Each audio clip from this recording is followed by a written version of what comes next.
Hello students, कैसे हैं आप सब। आई होप कि आप सब बहुत अच्छे हैं। चलिए, तो ये आपकी इंग्लिश की क्लास होगी और मेरा नाम है मिलन सिंह। मैं आपको इंग्लिश पढ़ाऊंगी, ठीक है। तो ये आपका स्टार्ट करते हैं हम लोग। इंग्लिश के बारे में अगर हम बात करें तो सबसे पहले हम बात करेंगे सिलेबस के बारे में कि हमसे क्या क्या पूछ लिया जाता है इंग्लिश के अंदर, इंग्लिश वाले पोर्शन के अंदर। तो अगर हम बात करें सिलेबस की तो हमारे पास दो पोर्शन में डिवाइड हो जाता है ये। एक पोर्शन होता है हमारे पास ग्रामर पोर्शन और दूसरा पोर्शन होता है हमारे पास वोकैब पोर्शन, ठीक है। ये दो पार्ट्स में हमें डिवाइड हो जाता है हमारा सिलेबस, ठीक है। ग्रामर पोर्शन में आपको पता है जितने भी हमारे टॉपिक्स होते हैं, नाउन, प्रोनाउन, ये सभी जो टॉपिक्स होते हैं हमारे, ये सभी ग्रामर पोर्शन में हमारे कवर होंगे। और वोकैब पोर्शन की अगर मैं बात करूँ तो यहाँ से आपसे पूछ लिया जाता है वन वर्ड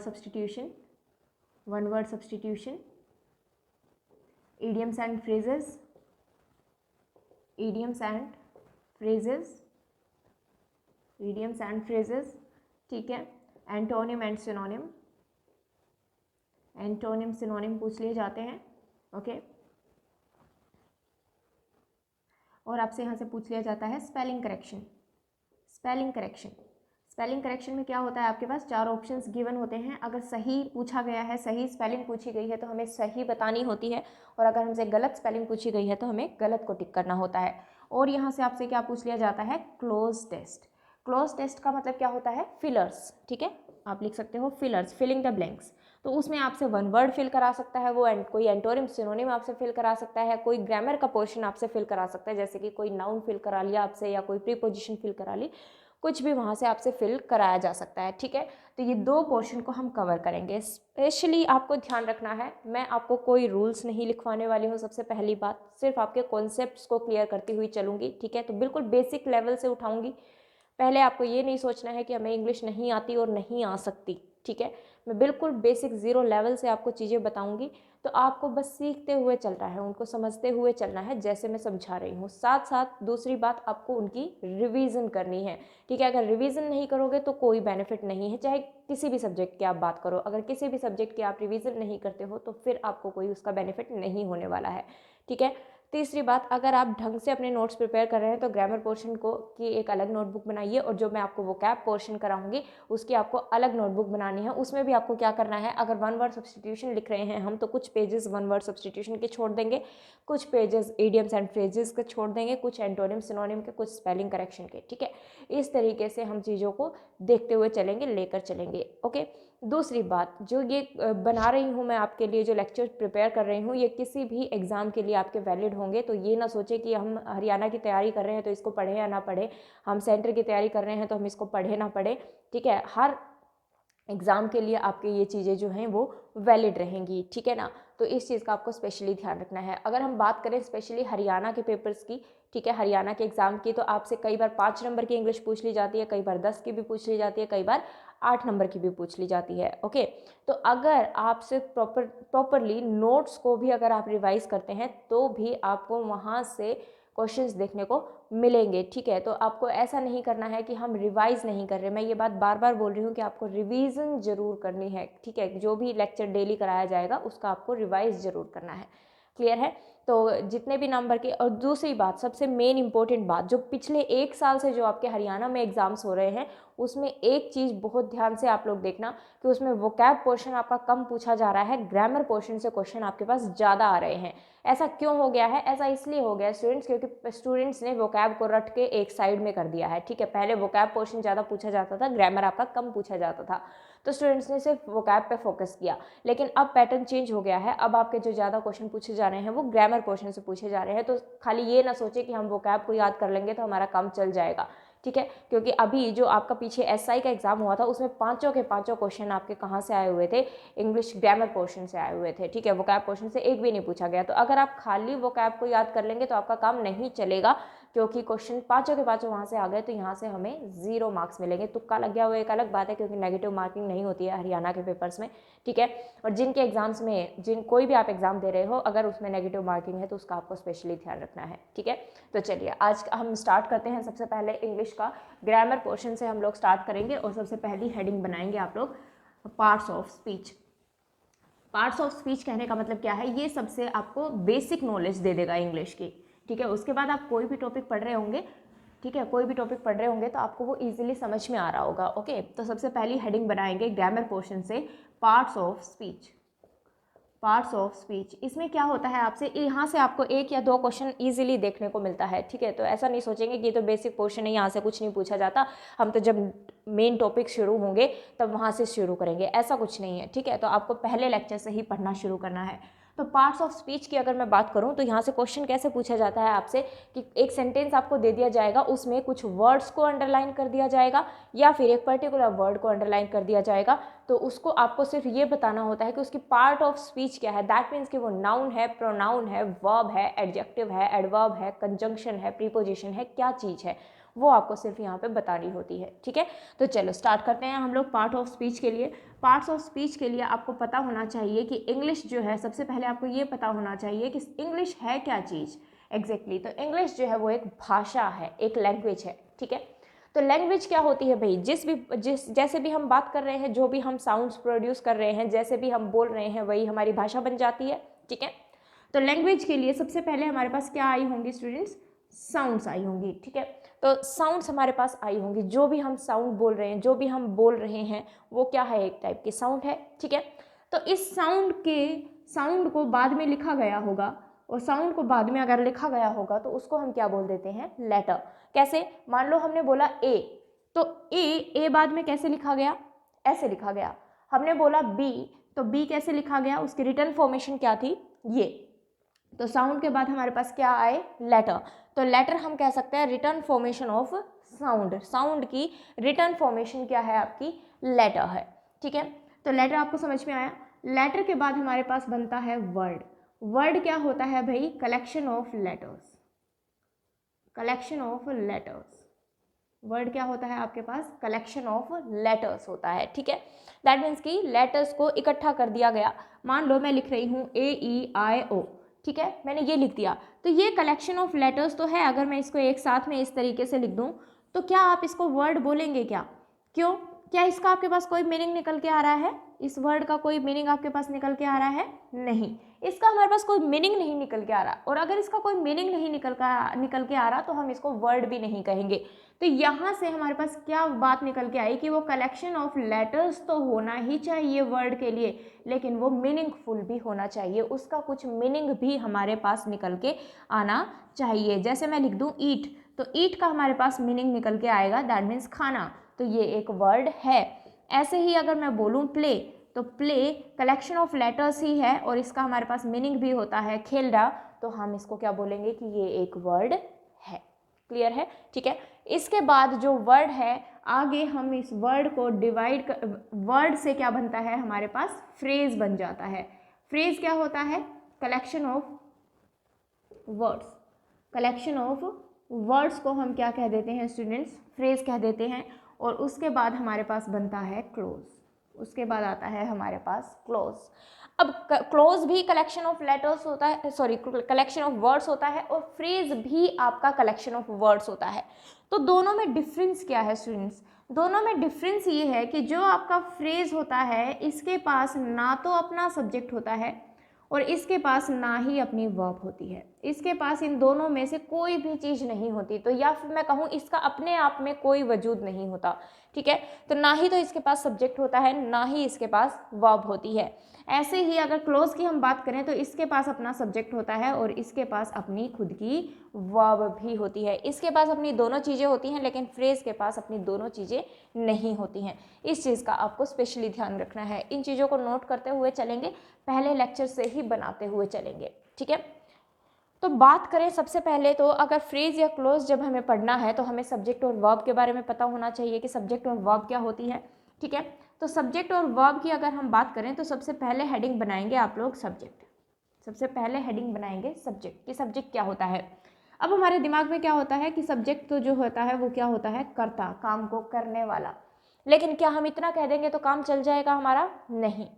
दूसरी बात, आपको जब भी आप इंग्लिश पढ़ रहे हैं तो आपको इंग्लिश की हिंदी नहीं करनी है, इंग्लिश की हिंदी नहीं करनी है, आपको उसका मीनिंग निकालना है, ठीक है ना। उसका मीनिंग निकालना है, उसका मीनिंग देखना है कि मीनिंग क्या आता है। तो अगर हम खाली सब्जेक्ट को ये कह दे काम को करने वाला तो हमारा काम नहीं चलेगा। क्यों, फॉर एग्जाम्पल अगर मैं बोलूँ कि Ram is going to market, Ram is going to market, ठीक है। तो हमें पता है अगर मैं इस सेंटेंस का सब्जेक्ट आपसे पूछूं तो क्या है, राम, क्योंकि काम को करने वाला है, यही तो मार्केट जा रहा है, और यही अगर मार्केट जा रहा है तो ये हमारे सेंटेंस का क्या हो जाएगा भाई, सब्जेक्ट हो जाएगा, ठीक है। लेकिन अब मुझे बताओ, अगर मैं सेंटेंस आपके पास लिख दूं कि T is grown in Assam, T is grown in Assam, T जो है वो असम में उगाई जाती है या उगती है, उगाई जाती है, ठीक है। तो अगर यहाँ पे इस सेंटेंस के अंदर मैं आपसे बात करूँ कि हमारे सेंटेंस का सब्जेक्ट क्या है, तो आपने बोला कि मैम सेंटेंस का सब्जेक्ट तो जो है वो टी है। अब टी मुझे बताओ, क्या कोई काम करने वाला है, क्या कोई काम करेगी, चाय कोई काम करेगी, नहीं, चाय कोई भी काम नहीं करेगी। तो अगर मैं इस सेंटेंस को आगे कंप्लीट करूं, तो अगर मैं ये लिख दूं बाय पीपल, तो मीनिंग हमारे पास आ रहा है कि जो चाय है वो लोगों के द्वारा उगाई जाती है। तो देखो काम करने वाले तो यही हैं, काम करने वाले तो यही हैं, लेकिन हमारे सेंटेंस का सब्जेक्ट क्या बना, टी बना। इस चीज़ का ही बस आपको ध्यान रखना है। तो खाली सब्जेक्ट को हम काम करने वाला नहीं कह सकते। तो सब्जेक्ट की एग्जैक्ट डेफिनेशन, एग्जैक्ट डिफाइन कैसे करेंगे हम इसको, कि जो हमारा सेंटेंस है, बचा हुआ सेंटेंस है, ये जो सेंटेंस है जिसके बारे में बात करता है, जिसको डिफाइन करता है, उसे हम क्या कहते हैं, सब्जेक्ट कहते हैं। तो बचा हुआ सेंटेंस जिसके बारे में बात करता है उसे हम क्या कहते हैं, सब्जेक्ट कहते हैं। तो वो सब्जेक्ट जो है वो आपका डूअर भी हो सकता है और सब्जेक्ट आपका नॉन डूअर भी हो सकता है, दोनों ही तरीके से हो सकता है। क्योंकि यहाँ पे बात करें राम ही काम करने वाला है, तो हमारा सब्जेक्ट कैसा हो गया, डूअर। इस सेंटेंस में अगर हम बात करें तो हमारे सेंटेंस का सब्जेक्ट क्या है, टी, लेकिन ये कैसा हो गया, नॉन डूअर, कोई भी काम नहीं कर रहा है। इस चीज़ का आपको स्पेशली ध्यान रखना है। तो खाली हम अगर सब्जेक्ट को करता बोल देंगे तो वो चीज़ें हमारी जो है वो गलत हो जाएंगी। यहाँ तक कोई डाउट है तो बोलो भाई, ठीक है, बताना जरूर यहाँ तक अगर कोई डाउट हो तो अगर हम बात करें सब्जेक्ट की, तो सब्जेक्ट आपका या तो नाउन हो सकता है या प्रोनाउन हो सकता है। ये दो ही चीज़ें आपके सेंटेंस का सब्जेक्ट हो सकती हैं। भाई इसके आगे नोट कर लेना, सब्जेक्ट के बारे में मैं सारी इन्फॉर्मेशन आपको एक ही जगह पे दे रही हूँ। तो सब्जेक्ट आपका या तो नाउन हो सकता है या प्रोनाउन हो सकता है। इसके अलावा आपकी कोई भी तीसरी चीज़ आपके सेंटेंस का सब्जेक्ट नहीं होगी।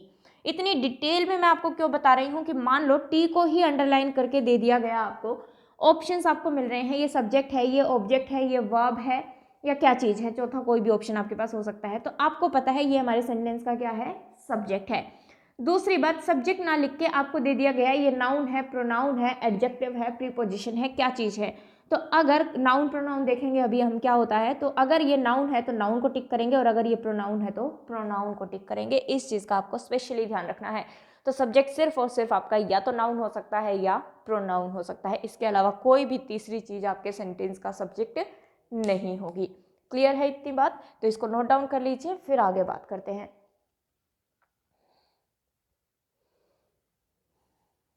चलिए भाई, तो इतनी बात हमें पता लगी। अभी फिलहाल हम खाली वर्ड तक की बात कर रहे हैं, फ्रेज और क्लोज पे हम लोग बाद में आएंगे, ठीक है। अभी तो जस्ट मैंने आपको बता दिया है कि वर्ड से फ्रेज बनता है हमारा, कलेक्शन ऑफ वर्ड से, और कलेक्शन ऑफ वर्ड से ही हमारा क्या बनता है, क्लोज बनता है। दोनों में डिफरेंस क्या है, फ्रेज के पास अपना सब्जेक्ट अपना वर्ब कुछ भी नहीं होता और क्लोज के पास अपना सब्जेक्ट अपनी वर्ब सारी चीज़ें होती हैं, ठीक है।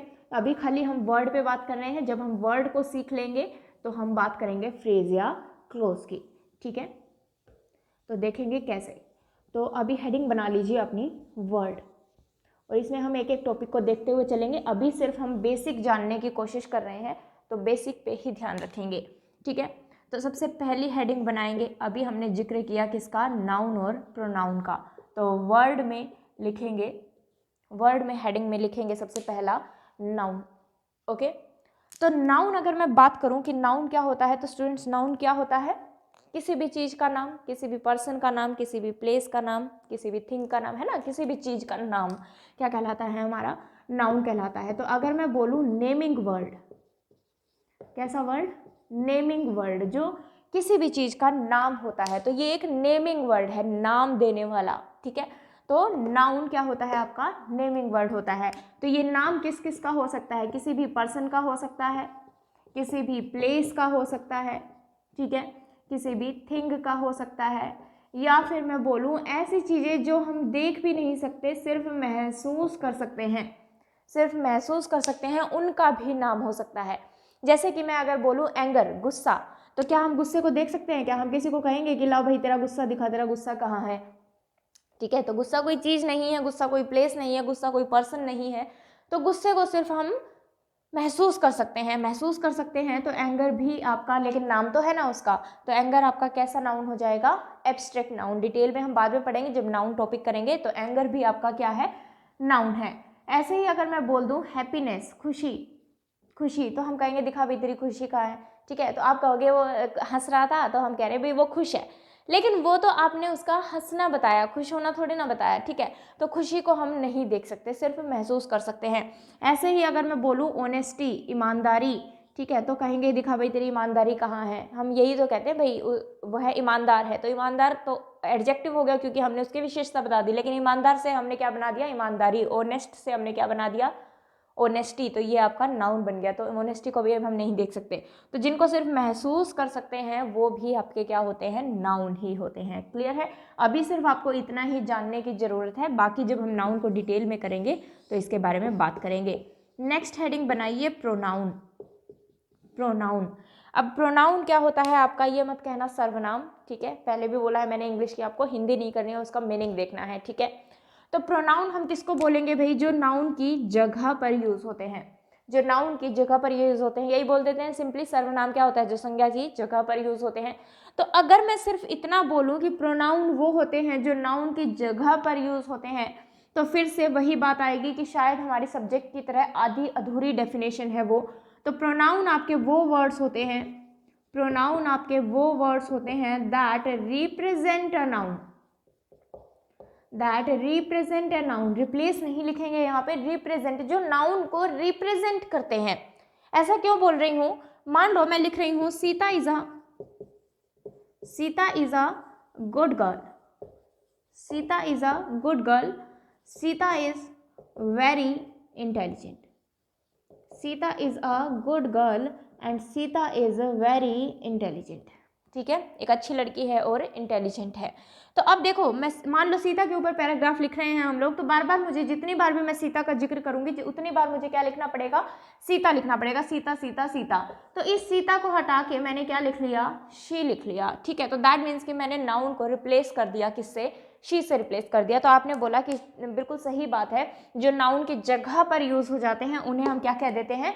प्रोनाउन कह देते हैं। लेकिन मुझे ये बताइए, अगर मैं आपको सिंपली ये लिख दूं कि ही इनवाइटेड हर, ही इनवाइटेड हर, उसने उसको इनवाइट किया, तो मुझे बताओ, मैंने तो खाली यही सेंटेंस लिखा है, तो क्या मैंने किसी चीज को रिप्लेस किया क्या? अब ही क्या है आपको? ऑब्वियसली किसी का नाम तो हो नहीं सकता, ही, हर भी किसी का नाम नहीं हो सकता। तो यहाँ पे अगर मैं बात करूँ तो ही किसको रिप्रेजेंट कर रहा है? किसी पर्सन को रिप्रेजेंट कर रहा है, और ये नाउन को रिप्रेजेंट कर रहा है। ठीक है, तो यहाँ पे मैंने प्रोनाउन यूज कर लिया। अब मैंने कोई पैराग्राफ तो लिखा ही नहीं, सिर्फ एक ही सेंटेंस लिखा है, और सिर्फ अगर एक ही सेंटेंस लिखा है तो इसमें ये सिर्फ नाउन को रिप्रेजेंट करने का काम करेगा, रिप्लेस थोड़ी ना कर रहे हैं हम। पैराग्राफ लिख रहे हैं तो हम बोल सकते हैं कि हम उसको रिप्लेस कर रहे हैं, लेकिन अब तो ये खाली रिप्रेजेंट कर रहा है, तो यहाँ पे रिप्रेजेंट वर्ड ज़्यादा सूटेबल रहेगा रिप्लेस की जगह से। तो आज से अपने प्रोनाउन के रिगार्डिंग अपनी डेफिनेशन को चेंज कर लें कि जो नाउन को रिप्रेजेंट करते हैं, ना कि रिप्लेस करते हैं। ठीक है, तो प्रोनाउन के बारे में अभी फिलहाल आपको इतना ही पता होना चाहिए। ठीक है, इस इतने से आप इजीली, अगर अंडरलाइंड वर्ड है तो आप उसको पहचान सकते हैं कि ये नाउन है या प्रोनाउन है। बाकी जब प्रोनाउन टॉपिक करेंगे तो इसको डिटेल में करेंगे। ठीक है, इसको नोट डाउन कर लीजिए, फिर आगे बात करते हैं।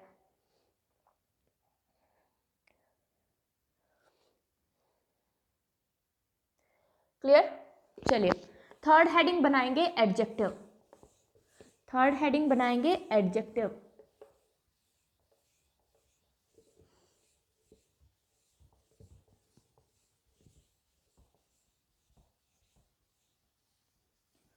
अब एडजेक्टिव क्या होता है? एडजेक्टिव आपके वो वर्ड्स होते हैं, थर्ड लिखेंगे एडजेक्टिव। एडजेक्टिव आपके वो वर्ड्स होते हैं जो नाउन या प्रोनाउन को क्वालिफाई करते हैं। Words that qualify a noun और प्रोनाउन।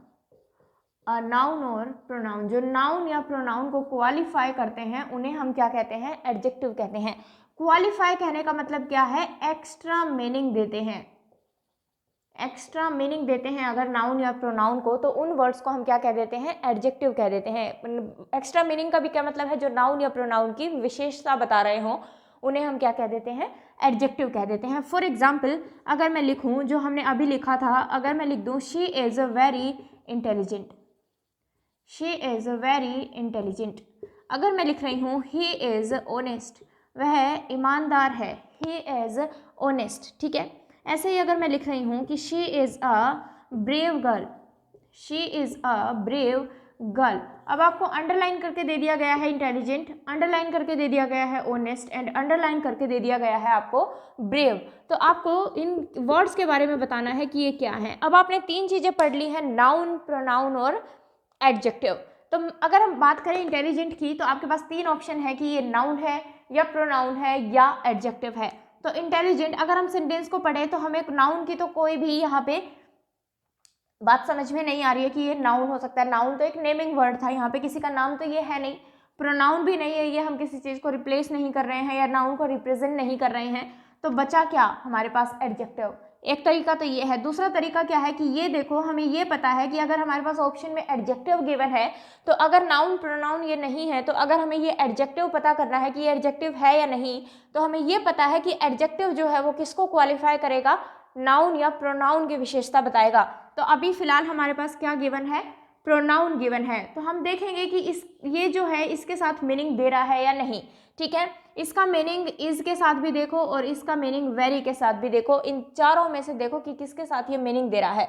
तो इंटेलिजेंट इज के साथ कोई मीनिंग नहीं देगा, वेरी के साथ भी कोई मीनिंग नहीं देगा। तो ये किसके लिए मीनिंग दे, किसके साथ मीनिंग दे रहा है, शी के साथ। ये शी ही तो इंटेलिजेंट है, तो दैट मीन्स कि वह इंटेलिजेंट है, तो इसका मतलब वो इसकी विशेषता बता रहा है। और अगर वो प्रोनाउन की विशेषता बता रहा है तो ये आपका क्या बन जाएगा भाई, एडजेक्टिव बन जाएगा। ये क्या बन जाएगा, एडजेक्टिव बन जाएगा। ऐसे ही हमें ऑनेस्ट के बारे में पता करना है, तो हम देखेंगे कि दोनों में से किसके साथ मीनिंग दे रहा है। इज के साथ कोई मीनिंग नहीं देगा, किसके साथ मीनिंग दे रहा है, ही की विशेषता बता रहा है कि वह ईमानदार है, तो ये क्या बन जाएगा आपका, एडजेक्टिव बन जाएगा। ऐसे ही अगर हम बात करें she is a brave girl, अब अगर आगे उसने नाउन ही दे दिया है तो ऑब्वियसली ये इसी के साथ मीनिंग दे रहा है, ब्रेव गर्ल, ठीक है, एक बहादुर लड़की। तो अगर ये नाउन के साथ मीनिंग दे रहा है और नाउन के साथ मीनिंग दे रहा है, तो ये वापस से आपका क्या हो जाएगा, एडजेक्टिव हो जाएगा, ठीक है। तो आप इस तरीके से जब भी आप कभी भी कंफ्यूज हो जाओ सेंटेंस के अंदर, ज़्यादातर कंफ्यूजन होती है आपकी एडजेक्टिव और एडवर्ब के अंदर, क्योंकि ये दोनों ही एक जैसे दिख भी सकते हैं, अलग अलग भी दिख सकते हैं, लेकिन हमें पता होना चाहिए वो एडजेक्टिव है या एडवर्ब है। तो जब एडवर्ब की बात कर लेंगे तब बात करेंगे कि कैसे हम इसको फाइंड आउट करेंगे। अभी आपने देख लिया कि जो नाउन या प्रोनाउन की विशेषता बताते हैं, जो क्वालिफाई करते हैं नाउन या प्रोनाउन को, उन्हें हम क्या कह देते हैं, एडजेक्टिव कह देते हैं, ठीक है। इसके बाद 4th हेडिंग बनाएंगे भाई, प्रीपोजिशन, प्रेपोजिशन, ठीक है। प्रेपोजिशन देखो, नाम से ही हमें पता लगता है, प्रे मीन्स पहले एंड पोजिशन मीन्स प्लेस, स्थान, ठीक है। प्रे मीन्स पहले और पोजिशन मीन्स स्थान। तो किसी चीज़ से पहले लग के उसकी पोजिशन बता रहे होंगे, तो कहने का मतलब क्या है कि प्रीपोजिशन आपके रिलेटिंग वर्ड्स होते हैं। प्रीपोजिशन आपके कैसे वर्ड्स होते हैं, रिलेटिंग वर्ड्स होते हैं, रिलेट करने का काम करते हैं, संबंध बताने का काम करते हैं। तो मैं अगर बोलूँ कि ये रिलेटिंग वर्ड्स हैं, तो ये नाउन या प्रोनाउन से पहले लगकर बचे हुए सेंटेंस के साथ उसका मीनिंग बताते हैं, उसका रिलेशन बताते हैं कि उसके साथ उसका रिलेशन क्या है, ठीक है। तो इतना आपने नोट कर लिया होगा, नोट कर लो इसको, फिर मैं ऊपर वाला रब कर रही हूँ, फिर देखेंगे कि क्या है। चलिए, तो प्रीपोजिशन मैंने बोला जो नाउन या प्रोनाउन से पहले यूज होके क्या करते हैं, बचे हुए सेंटेंस के साथ उसका रिलेशन बताते हैं, तो उन्हें हम क्या कह देते हैं, प्रीपोजिशन कह देते हैं। फॉर एग्जाम्पल इसके एग्जाम्पल्स मैं ऊपर लिख रही हूँ। The book is the table, the book is the table, okay. तो अब मुझे बताओ, क्या आप द टेबल और द बुक इज के बीच में कोई रिलेशन बता पा रहे हो क्या? नहीं, हमें ये यहाँ पे रिलेट करता हुआ ही नहीं दिख रहा। इसका मतलब मुझे यहाँ कुछ ना कुछ तो लिखना पड़ेगा जिससे मुझे ये पता लगे कि बुक जो है वो टेबल के ऊपर है, टेबल के नीचे है, टेबल के साइड में है, कहाँ रखी हुई है। तो अगर मैं यहाँ पे ऑन लिख दूँ तो आपको समझ में आ रहा है कि जो बुक है वो किसके ऊपर है, टेबल के ऊपर रखी हुई है। तो दैट मीन्स कि यहाँ पे जो ऑन है वो क्या हो जाएगा, आपका प्रीपोजिशन हो जाएगा।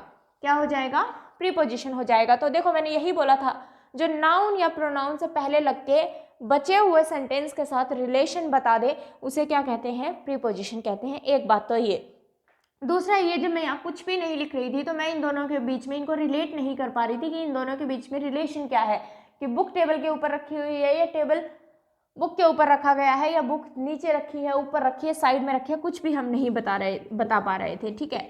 ऐसे ही अगर मैं बोलूँ कि ही डिपेंड्स मी, तो मैं इनको रिलेट नहीं कर पा रही हूँ। लेकिन अगर मैं यहाँ लिख दूँ ही डिपेंड्स ऑन मी, वह मुझ पर निर्भर करता है, तो हम इनको रिलेट कर पा रहे हैं। तो वापस से ऑन आपका क्या हो जाएगा स्टूडेंट्स, प्रेपोजिशन हो जाएगा, ठीक है।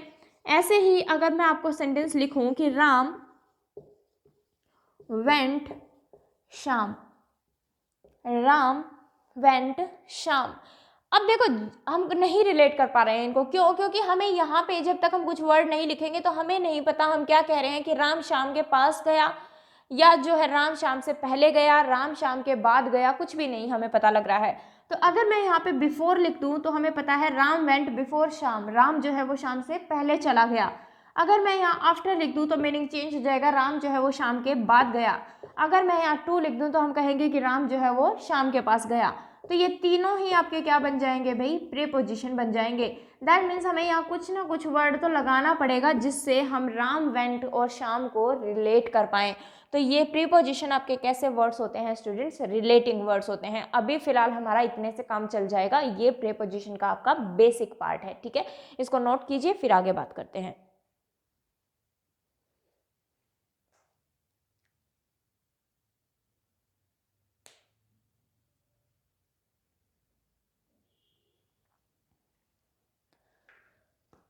चलिए, तो प्रीपोजिशन के बाद हेडिंग बनाएंगे नेक्स्ट, दैट इज कंजंक्शन।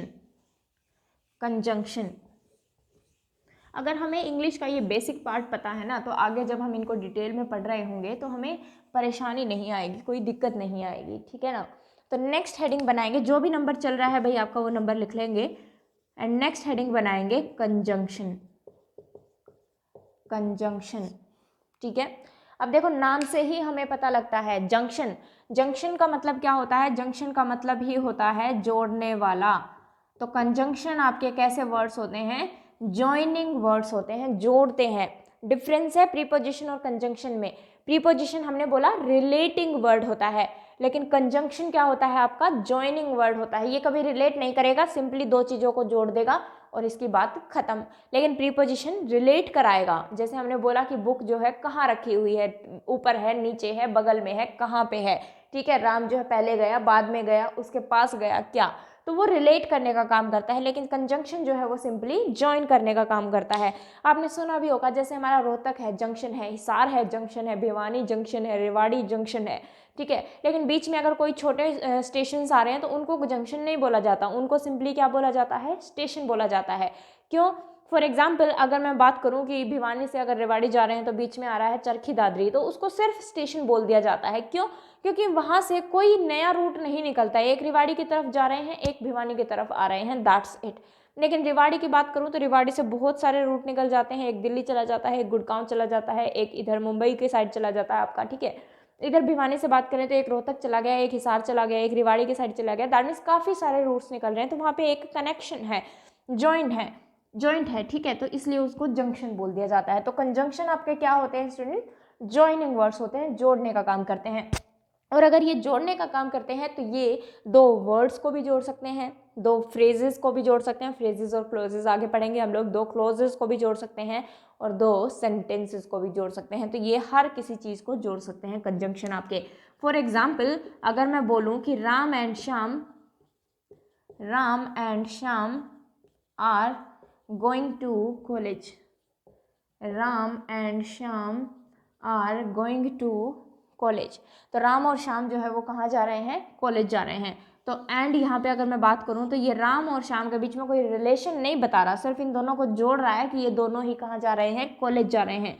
तो एंड जो है आपका वो क्या बन जाएगा स्टूडेंट्स, कंजंक्शन बन जाएगा, ठीक है। क्या बन जाएगा, कंजंक्शन बन जाएगा, ठीक है। ऐसे ही अगर मैं बोलूँ कि I was studying when she came, I was studying when she came, मैं पढ़ रही थी जब वो आई। तो एक सेंटेंस तो हमें ये दिख रहा है आई वॉज स्टडिंग, और एक सेंटेंस हमें दिख रहा है शी केम। तो इन दोनों को जोड़ने का काम कौन कर रहा है? व्हेन। तो व्हेन आपका क्या हो जाएगा स्टूडेंट्स? कंजंक्शन हो जाएगा। ठीक है, तो ऊपर हमने देखा कि दो वर्ड्स को जोड़ रहा था, राम और श्याम को। इसमें हमने देखा दो क्लोजेस को या दो सेंटेंसेस को जोड़ रहा है। क्लोज और सेंटेंस एक ही चीज़ होती है, डिफरेंस क्या होता है वो आगे जानेंगे जब हम क्लोज पढ़ेंगे। ठीक है, तो अगर हम बात करें तो दो सेंटेंसेस को जोड़ने का काम कर रहा है कंजंक्शन। ठीक है, ऐसे ही अगर मैं वापस से आपको बोलूं कि he is poor but honest, he is poor but honest, वह गरीब है किंतु कैसा है? ईमानदार है। तो अगर हम यहाँ पे बात करें तो पुअर और ऑनेस्ट को ये जोड़ने का काम कर रहा है, और जोड़ने का काम कर रहा है तो ये वापस से क्या हो जाएगा? आपका कंजंक्शन हो जाएगा। अगर इस सेंटेंस को आप ध्यान से देखोगे तो ये सेंटेंस ये है, he is poor but he is honest, he is poor but he is honest, वह गरीब है किंतु ईमानदार है। तो एक सेंटेंस ये है आपका ही इज पुअर, और एक सेंटेंस आपके पास ये है ही इज ऑनेस्ट। तो अब यहाँ से हम कॉमन क्या निकाल पा रहे थे? ही इज, क्योंकि एक के लिए ही यूज हो रहे हैं दोनों एडजेक्टिव्स, ये भी एडजेक्टिव है और ये भी एडजेक्टिव है। देखो अब मैंने पुअर को और ऑनेस्ट को अंडरलाइन किया है तो आप पहचान पाएंगे पुअर किसके लिए यूज हो रहा है, किसको किसकी विशेषता बता रहा है? ही की। ऑनेस्ट भी किसकी विशेषता बता रहा है? ही की विशेषता बता रहा है, और ही की विशेषता बता रहा है, तो ये दोनों ही एडजेक्टिव्स हो जाएंगे। तो मैं कॉमन निकाल पा रही थी ही इज को, तो मैंने ही इज को कॉमन निकाल लिया और इनको ज्वाइन करके लिख दिया। तो यहाँ पे भी ये दो वर्ड्स को जोड़ने का काम कर रहा है, इसलिए बट भी आपका क्या हो जाएगा? कंजंक्शन हो जाएगा। क्लियर है ये बात? तो इस चीज़ का आपको स्पेशली ध्यान रखना है। ठीक है, नोट कीजिए इसको, फिर बात आगे करते हैं।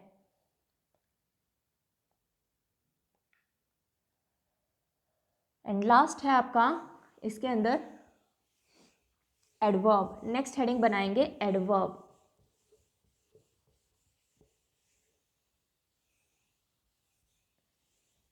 नेक्स्ट हेडिंग बनाएंगे एडवर्ब। तो मैंने आपको सारी इंग्लिश के जो बेसिक पार्ट है वो मैंने आपको बता दिया है। लास्ट हेडिंग बनाएंगे एडवर्ब। अब देखो नाम में ही पता लग रहा है वर्ब, तो एडवर्ब को जानने के लिए हमें किसके बारे में पता होना चाहिए? वर्ब के बारे में पता होना चाहिए। तो एक बार वर्ब देख लेते हैं, वर्ब क्या होती है। अब वर्ब क्या होती है? कोई भी सेंटेंस हमारे पास लिखा गया है तो उसमें क्या कार्य हुआ, क्या काम हुआ, उसको हम क्या कह देते हैं? क्रिया कह देते हैं, वर्ब कह देते हैं। ठीक है, तो अगर मैं बोलूं कि कैसे वर्ड्स होते हैं, ये एक्शन वर्ड्स होते हैं जो एक्शन को दिखाते हैं सेंटेंस में। ठीक है, फॉर एग्जाम्पल अगर मैं बोलूं कि he is eating an apple, he is eating an apple, वह एक एप्पल खा रहा है। और अगर वो एक एप्पल खा रहा है तो दैट मीन्स कुछ एक्शन हो रहा है, आप देख पा रहे हो उस चीज़ को, और देख पा रहे हो तो ये कैसे वर्ड्स हो जाते हैं? एक्शन वर्ड्स हो जाते हैं आपके। लेकिन अगर मैं सिंपली बोल दूं I know him, I know him, मैं उसे जानती हूँ, मैं उसे जानती हूँ। तो यहाँ पे अगर हम बात करें वर्ब की, तो वर्ब क्या है? नो, जानना। अब जानना एक्शन तो दिखाती नहीं है ना, वो तो सिर्फ मेरे दिमाग की स्टेट है कि हाँ भाई मैं उसे जानती हूँ, एक्शन तो कुछ भी नहीं हुआ, लेकिन है तो ये भी वर्ब ही। और ये एक्शन नहीं दिखाती तो भी ये वर्ब ही कहलाती है। तो ये कैसे वर्ड्स भी हो सकते हैं आपके? नॉन एक्शन वर्ब्स भी हो सकती हैं, नॉन एक्शन वर्ड्स भी हो सकते हैं ये आपके। ठीक है, ऐसे ही अगर मैं आपके पास लिख रही हूँ सेंटेंस, अगर मैं लिख दूँ कि ही इज़ अ डॉक्टर, वह एक डॉक्टर है। ठीक है, मैं बोलूँ मैं एक टीचर हूँ, वह एक डॉक्टर है। ठीक है, तो दैट मीन्स कि हम क्या दिखा रहे हैं यहाँ पे? होने को दिखा रहे हैं। ठीक है, होने को दिखा रहे हैं, और होने को क्या बोला जाता है? हैपनिंग। तो ये आपके हैपनिंग वर्ड्स भी हो सकते हैं जो होने को शो करें। ठीक है, कि वह एक डॉक्टर है, मैं एक टीचर हूँ। ठीक है, वो एक म्यूजिशियन है, वो एक सिंगर है। तो हैपनिंग को अगर दिखाएं तो वो भी आपकी क्या कहलाती हैं? वर्ब ही कहलाती हैं। गुड, अगर कोई भी डाउट आ रहा हो स्टूडेंट्स तो बताएंगे ज़रूर। ठीक है, ऐसे ही अगर मैं बोल दूं कि I have a car, I have a car, मेरे पास एक गाड़ी है, मेरे पास एक कार है, तो दैट मीन्स मैं क्या दिखा रही हूँ? पोजेशन दिखा रही हूँ, अधिकार या हक। पोजेशन का क्या मतलब होता है? अधिकार या फिर हक। तो अगर मैं कह रही हूँ मेरे पास एक गाड़ी है तो दैट मीन्स कि मेरा अधिकार है उस पर, मेरा हक है। तो ये पोजेशन वर्ड्स भी हो सकते हैं आपके। और इसी तरीके से आपकी बहुत सारी वर्ब्स हो सकती हैं, वो हम किस में देखेंगे? जब हम वर्ब टॉपिक को डिटेल में पढ़ेंगे। तो अभी हमारा सिंपली इतने से काम चल जाएगा। ठीक है, तो अभी आपको इतना पता लग गया कि वर्ब जो है आपकी कौन सी होती है। तो यहाँ पे जो हैव है वो हमारी वर्ब हो जाएगी। और कैसी वर्ब हो जाएगी? पोजेसिव वर्ब हो जाएगी, क्योंकि ये पोजेशन को शो कर रही है। ठीक है, तो ये होती हैं हमारी वर्ब्स, इसको नोट डाउन कर लो, फिर बात करते हैं एडवर्ब की। आई थिंक हो गया होगा, ठीक है। इसके बाद अगर हम बात करें एडवर्ब की, तो एडवर्ब क्या होता है, देखो एडवर्ब के नाम में ही आ रहा है हमारे पास, क्या लिखा हुआ आ रहा है, वर्ब। एडवर्ब के नाम में ही आ रहा है वर्ब। इट मीन्स कि वर्ब में कुछ ऐड कर रहे होंगे, वर्ब में कुछ ऐड कर रहे होंगे, तो वो हमारा क्या बन गया, एडवर्ब। तो अगर मैं बोलूं कि ये कौन से वर्ड्स होंगे, words that qualify, words that qualify a verb. फिलहाल हमारा इतने से काम चल जाएगा, वरना आपके एडवर्ब जो हैं ऐसे वर्ड्स होते हैं जो किसी को भी क्वालिफाई कर सकते हैं, एडजेक्टिव को भी क्वालिफाई कर सकते हैं, खुद एडवर्ब को भी क्वालिफाई कर सकते हैं, ठीक है। लेकिन अभी सिंपली हमारा इतने से काम चल जाएगा। तो जो वर्ब को क्वालिफाई कर जाएं, वो क्वालिफाई का मीनिंग मैंने आपको अभी बताया था थोड़ी देर पहले कि एक्स्ट्रा मीनिंग देना। तो जो वर्ब की विशेषता बता दें, जो वर्ब की विशेषता बता दें, उन्हें हम क्या कह देते हैं, एडवर्ब कह देते हैं। फॉर एग्जाम्पल अगर मैं बात करूं, she runs fast, she runs fast, ठीक है। अब हमें फास्ट के बारे में बताना है स्टूडेंट्स कि फास्ट क्या है। अब आपके पास चार ऑप्शंस हैं, नाउन, प्रोनाउन, एडजेक्टिव और एडवर्ब। अब नाउन प्रोनाउन तो आपको समझ में आ गया कि यहाँ पे ये नाउन प्रोनाउन तो है नहीं, लेकिन ये एडजेक्टिव या एडवर्ब में से एक चीज है। अब एडजेक्टिव आपको पता है जो नाउन या प्रोनाउन की विशेषता बता दे, और एडवर्ब वो होता है जो वर्ब की विशेषता बता दे। तो अब हमें ये पता करना पड़ेगा कि ये एडजेक्टिव है या एडवर्ब है। इसके लिए आपको सिंपली कुछ भी नहीं करना, चाहे बेशक आपको सिर्फ इतना ही पता है कि एडजेक्टिव जो है वो नाउन प्रोनाउन को क्वालिफाई करता है, एडवर्ब जो है वो वर्ब को क्वालिफाई करता है। अगर आपको इतना भी पता है तो भी आप क्वेश्चन को सॉल्व कर सकते हैं। कैसे, अब हमें पता करना है ये एडजेक्टिव है या एडवर्ब। तो एडजेक्टिव के लिए हम क्या देखेंगे कि किसको मीनिंग देना चाहिए, नाउन या प्रोनाउन को, जो भी हमें गिवन है। और अगर ये एडवर्ब है तो किसके साथ मीनिंग देना चाहिए, वर्ब के साथ मीनिंग देना चाहिए। तो दोनों वर्ड्स के साथ इसका मीनिंग देखो। अगर मैं बात करूं फास्ट की, तो क्या शी के साथ कोई मीनिंग दे रहा है, शी फास्ट, नो। क्या रन्स के, तो ये तो हो गया गलत, दैट मीन्स कि ये एडजेक्टिव नहीं है हमारा। लेकिन क्या ये रन्स के साथ मीनिंग दे रहा है, रन्स फास्ट, बिल्कुल तेज दौड़ता है या तेज दौड़ती है, जैसा भी हमें नाउन या प्रोनाउन गिवन होगा, तो तेज दौड़ती है। तो बिल्कुल इसने किसके साथ मीनिंग दिया, रन्स के साथ मीनिंग दिया। और अगर इसने रन्स के साथ मीनिंग दिया तो रन्स हमें दिख रही है कि हमारी क्या है, वर्ब है। तो इसने वर्ब की विशेषता बताई, और इसने वर्ब की अगर विशेषता बताई तो दैट मीन्स कि ये क्या है, एडवर्ब। अब एडवर्ब के लिए हम बहुत सारे क्वेश्चन करते हैं, when, where, why, how, often, ठीक है, ये सारे क्वेश्चन हम एडवर्ब के लिए करते हैं। लेकिन हमें वो क्वेश्चन भी याद रखने की जरूरत नहीं है। आप सिंपली ये देख लो, जिस भी वर्ड के बारे में आपको पता करना है वो उसकी आपको बेसिक डेफिनेशन पता हो। अब देखो दूसरा एक और तरीका बताती हूँ मैं आपको फाइंड आउट करने का। अब आपको नहीं पता लग रहा कि ये नाउन है, प्रोनाउन है, एडजेक्टिव है या एडवर्ब है, तो एक बार जो भी वर्ड आपको अंडरलाइन करके दिया गया है उसको एक बार छुपा लो, उसको हटा लो। उसको हटा के ये देखो क्या हमारा सेंटेंस कंप्लीट बन रहा है या नहीं। तो अगर मैं यहाँ से फास्ट को हटा दूं तो क्या मेरा सेंटेंस बन रहा है, शी रन्स, बिल्कुल वह दौड़ती है, सेंटेंस पूरा बन रहा है, पूरा मीनिंग हमारे पास आ रहा है। पूरा मीनिंग अगर हमारे पास आ रहा है तो दैट मीन्स कि ये कैसी इंफॉर्मेशन है, एक्स्ट्रा इंफॉर्मेशन है। कैसी इंफॉर्मेशन है आपके पास, एक्स्ट्रा इंफॉर्मेशन है। और अगर ये एक्स्ट्रा इंफॉर्मेशन है तो एक्स्ट्रा इंफॉर्मेशन के लिए हमने सिर्फ दो ही चीजें पढ़ी हैं कि या तो ये एडजेक्टिव हो सकती है, क्योंकि एडजेक्टिव भी आपकी एक्स्ट्रा इंफॉर्मेशन होती है जो नाउन प्रोनाउन के बारे में होती है, और एक एडवर्ब भी आपकी एक्स्ट्रा इन्फॉर्मेशन होती है जो कि किसके रिगार्डिंग होती है, खाली अभी फिलहाल के लिए वर्ब के लिए होती है, एडजेक्टिव के लिए भी हो सकती है, खुद एडवर्ब के लिए भी हो सकती है, ठीक है। तो ये दो ही चीजें हमारी एक्स्ट्रा इन्फॉर्मेशन हो सकती हैं। तो दैट मीन्स कि ये नाउन प्रोनाउन तो है ही नहीं। अगर ये नाउन प्रोनाउन होता तो मीनिंग इसके साथ में कंप्लीट होता। अभी ऑब्जेक्ट की बात हमने की नहीं है, सब्जेक्ट वर्ब ऑब्जेक्ट, ठीक है, वो हम नेक्स्ट लेक्चर में देखेंगे ऑब्जेक्ट क्या होता है हमारा। तो अगर ये नाउन प्रोनाउन होता तो इसके साथ में मीनिंग को ये कंप्लीट करता। लेकिन सेंटेंस तो हमारा, अगर मैं इसको हटा भी दूं तो भी सेंटेंस पे कोई फर्क नहीं पड़ रहा, मीनिंग तो हमारे पास पूरा आ रहा है कि वह दौड़ती है, ठीक है। तो मीनिंग हमारा यहाँ से कंप्लीट हो रहा है, और कंप्लीट हो रहा है तो हमें जस्ट ये चेक करना है कि ये नाउन प्रोनाउन को मीनिंग देगा या वर्ब को मीनिंग देगा। तो अभी हमने देखा कि ये नाउन को या प्रोनाउन को मीनिंग नहीं दे रहा है, ये तो वर्ब को मीनिंग दे रहा है और वर्ब को मीनिंग दे रहा है। तो ये आपका क्या हुआ, एडवर्ब हुआ। बात समझ में आई, क्लियर है। तो इस तरीके से हम एडजेक्टिव और एडवर्ब में इजीली डिफ्रेंशिएट कर सकते हैं कि वो हमारा एडजेक्टिव होगा या एडवर्ब होगा, ठीक है। ये नाउन प्रोनाउन क्यों नहीं हुआ, जब हम ऑब्जेक्ट को जान लेंगे तो आपको वो भी बात समझ में आ जाएगी, ठीक है। चलिए तो इसको नोट कर लीजिए, फिर आगे बात करते हैं।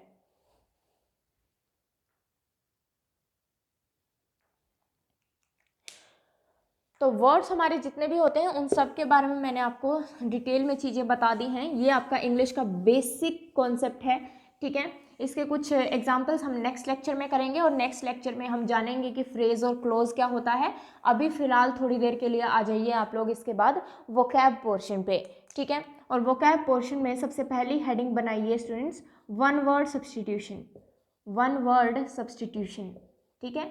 डायरेक्ट आपको इनकी PDF भी मिल सकती है, ठीक है, लेकिन उनका बेनिफिट क्यों नहीं है, क्योंकि ना तो स्टूडेंट्स उनको पढ़ते हैं, इंग्लिश से वैसे ही दूर भागते हैं स्टूडेंट्स, ठीक है। तो ना तो वो उनको पढ़ते हैं, और अगर मैं आपको यहाँ पे लिखवा रही हूँ क्लास के अंदर, दैट मीन्स कि मैं आपको साथ साथ में बताऊंगी भी कि उनको याद कैसे करना है, आपको याद कैसे रखना है। तो सबसे पहला वर्ड लिखेंगे वन वर्ड सब्स्टिट्यूशन के लिए, हम स्टार्ट करेंगे गैमी से, ठीक है। तो गैमी आपका एक रूट वर्ड है, इनको याद रखने के बहुत सारे तरीके होते हैं, ठीक है। तो गैमी आपका क्या है, एक रूट वर्ड है, और रूट क्या होती हैं, जड़ें, जिनसे हमारे पास नई नई ब्रांचेस निकल के आती हैं। तो वही सेम बात यहाँ पे है कि रूट वर्ड आपके कौन से वर्ड्स होते हैं जिनसे हम नए शब्द बना सकते हैं, और नए शब्द बना सकते हैं। तो गैमी का मतलब होता है students related to marriage, related to marriage, शादी से संबंधित, रिलेटेड टू मैरिज। तो सबसे पहला वर्ड लिखेंगे मोनोगैमी, मोनोगैमी। अब याद रखना, जिस भी वर्ड में आपको मोनो वर्ड दिख जाए तो वो होता है मीनिंग सिंगल या फिर वन, मोनोगैमी। तो मोनो मीन्स सिंगल और गैमी मीन्स मैरिज। तो लिखिए practice of keeping, practice of keeping one life partner, one life partner eight a time, एक समय पर एक ही शादी करना, जिसे हम हिंदी में कहेंगे एक विवाह प्रथा, जो कि हमारी हिंदू मैरिज एक्ट भी है कि आप एक टाइम पे एक ही शादी कर सकते हो। तो मोनोगैमी आपका क्या कहलाएगा, practice of keeping one life partner eight a time.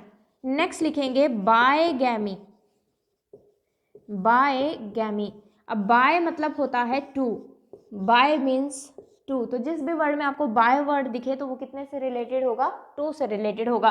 तो practice of keeping two life partners, two life partners at a time, एक समय पर दो शादियां करना। तो दैट मीन्स दो विवाह प्रथा, दो विवाह प्रथा। अगर आपको लगता है कि इंग्लिश में हमें ध्यान नहीं रहेगा तो आप इसका बेशक हिंदी का मीनिंग जो मैं आपको बता रही हूँ वो लिख लीजिए साथ में, लेकिन जब आप इसको रिवाइज कर रहे होंगे तो मेरी रिक्वेस्ट है आप लोगों से कि इसका हिंदी वर्ड ना देखें, हिंदी मीनिंग ना देखें, उसको इंग्लिश में ही पढ़ें, क्योंकि आपको जो ऑप्शंस मिलने वाले हैं एग्जाम में वो इंग्लिश में ही मिलने वाले हैं। क्वेश्चन आपसे कैसे पूछा जा सकता है, मान लो खाली ये वर्ड दे रखा है, आपसे उसकी एक्सप्लेनेशन पूछी हो कि इस वर्ड का मीनिंग क्या होगा, या फिर अपोजिट भी हो सकता है कि ये आपको गिवन हो और आपको एक सिंगल वर्ड बताना है, ठीक है, वन वर्ड बताना है कि इसका मीनिंग क्या होगा। दोनों ही तरीके से आपके पास क्वेश्चन पूछ लिया जाता है एग्जाम के अंदर। नेक्स्ट वर्ड लिखेंगे पोलीगैमी, पोलीगैमी। अब पोली का मतलब होता है मैनी, पोली वर्ड जिसमें भी लिखा हो दैट मीन्स कि वो मैनी से रिलेटेड है।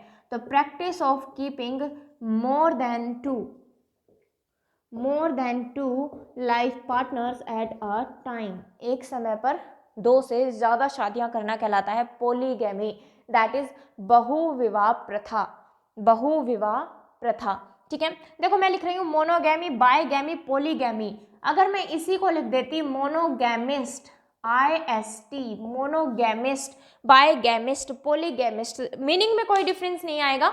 सिर्फ जब मैंने इसके पीछे IST लगा दिया दैट मीन्स कि मैं किसकी बात कर रही हूँ, एक इंसान की बात कर रही हूँ, पर्सन की बात कर रही हूँ। मान लो मेरे पास कोई खड़ा है, मैं कहूँ ये बायगैमिस्ट है, ये पोलीगैमिस्ट है, ये मोनोगैमिस्ट है, दैट मीन्स कि मैं पर्सन की बात कर रही हूँ। और यहाँ पे मैं किसकी बात कर रही हूँ, प्रथा की बात कर रही हूँ। तो प्रथा को तो हम देख नहीं सकते, प्रथा को तो हम देख नहीं सकते, तो है तो ये भी नाउन ही, लेकिन कैसे नाउन हो गए, एब्स्ट्रैक्ट नाउन।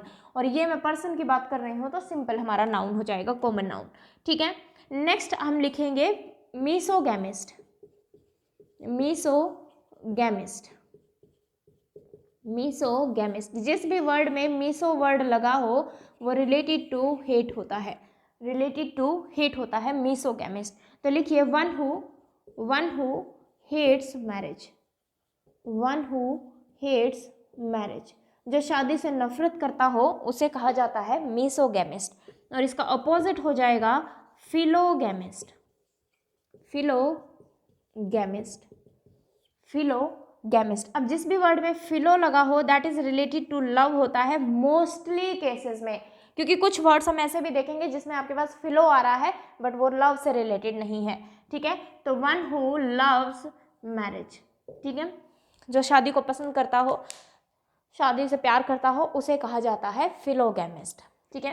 तो ये आपके कंटिन्यू चलेंगे स्टूडेंट्स अभी वन वर्ड सब्सटीट्यूशन गैमी से रिलेटेड ही, लेकिन आज मैं इस लेक्चर में आपको इतने ही लिखवा रही हूँ क्योंकि आपका फर्स्ट लेक्चर है, तो शायद आपको मैं थोड़ा सा एक डेमो टाइप दे रही हूँ कि किस किस टाइप से आपसे क्वेश्चन पूछे जा सकते हैं।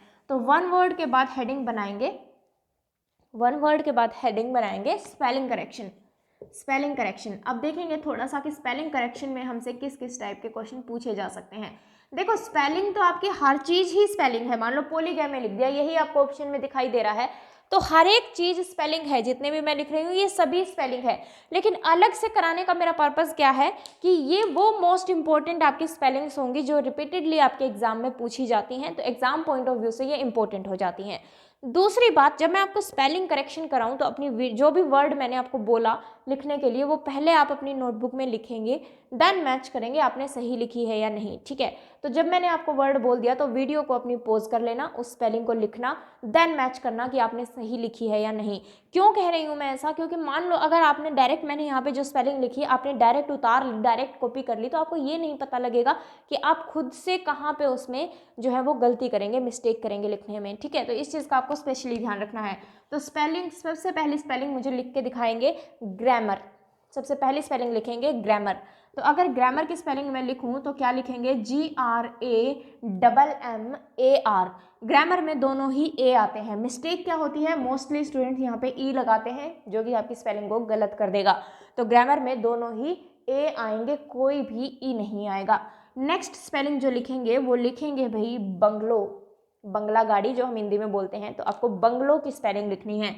तो वीडियो को पॉज करेंगे एंड देन स्पेलिंग को लिखेंगे बंगलो, BUNGALOW, बंगालो। तो हम इसको प्रोनाउंसिएशन नहीं देखेंगे इसकी, सिंपली याद रखने के लिए हम बंगलो को आज से क्या पढ़ लेंगे, बंगालो, क्योंकि पहले तो हमें रिटर्न ही क्लियर करना है, ठीक है ना। तो बंगालो, ये बंगलो की स्पेलिंग होती है आपकी, ओके। नेक्स्ट स्पेलिंग लिखेंगे 90, 90, ठीक है। और एक स्पेलिंग लिखेंगे 9th, नोवा, 90, 90 और 9th, नोवा। बताएंगे, मैच करेंगे आपने कौन सी स्पेलिंग लिखी है। आपके पास दो ऑप्शंस हैं 90 के लिए, और ऐसे ही आपके पास 9th के लिए दो ऑप्शंस हैं, NINETH, ठीक है। तो ध्यान दो स्टूडेंट्स, 90 की आपकी ये वाली स्पेलिंग सही है, NINETY, ये वाली गलत है, और 9th के लिए आपकी ये वाली स्पेलिंग सही है, ई वाली स्पेलिंग जो है वो गलत है। 90% स्टूडेंट्स 90 की स्पेलिंग यही टिक करते हैं, क्योंकि जब हमें कोई स्पेलिंग नहीं आती है तो हम वहाँ क्या देखने की कोशिश कर रहे हैं कि कौन सी हमें देखने में सही लग रही है, उसी को हम टिक कर देते हैं, ठीक है। तो 90% स्टूडेंट हरियाणा HSSC की ये दोनों फेवरेट स्पेलिंग है। आप प्रीवियस ईयर्स उठा के देखेंगे, रिपीटेडली ये स्पेलिंग पूछी जाती है आपसे, लेकिन ज़्यादातर स्टूडेंट इसको टिक करके आते हैं और इसको टिक करके आते हैं, दोनों ही स्पेलिंग गलत हैं। अब अगर हम बात करें तो 90 मीन्स 90 और 9th मीन्स नोवा, ठीक है। थोड़ा सा मैथ्स लगाते हैं यहाँ पे हम लोग। तो अगर 90 बात करूँ तो एक बड़ा नंबर है, 9 एक बात करूँ तो छोटा नंबर है। तो जब एक बड़ा नंबर लिख रही हूँ मैं, 90 मीन्स बड़ा नंबर, तो मैंने ई को क्या कर दिया, ऐड कर दिया। और जब मैंने 9th लिखा, 9th एक छोटा नंबर है, तो ई को मैंने यहाँ से हटा दिया। तो सारा खेल जो है वो ई का ही है। तो अगर आप 90 लिख रहे हो तो ई को ऐड कर देंगे, और अगर आप 9th लिख रहे हो तो ई को वहाँ से हटा देंगे। दूसरी बात आपको यहाँ से ये ध्यान रखनी है कि ये नहीं कि कोई भी एक बड़ा नंबर आ रहा है, कोई भी एक छोटा नंबर आ रहा है तो उसमें ई को हटा दो, ई को लगा दो, वो हर किसी के लिए नहीं बात कर रही, मैं सिर्फ इनके लिए बात कर रही हूँ, 90 और 9th के लिए, ठीक है। तो ये गलती नहीं करनी है आपने, ये सिर्फ मैं इन्हीं दो पर्टिकुलर स्पेलिंग्स के लिए आपको बता रही हूँ। तो ये चीज़ आपको यहाँ से ध्यान रखनी है, ठीक है। तो इस टाइप से आपसे जो है क्वेश्चन पूछ लिए जाते हैं स्पेलिंग करेक्शन के अंदर। तो अपने नोट्स को तरीके से प्रिपेयर करो, फर्स्ट लेक्चर से ही इसको रिवाइज करना है आपको, साथ में बाकी की जो बातें हैं हम वो नेक्स्ट लेक्चर में करेंगे, ठीक है। Thank you class.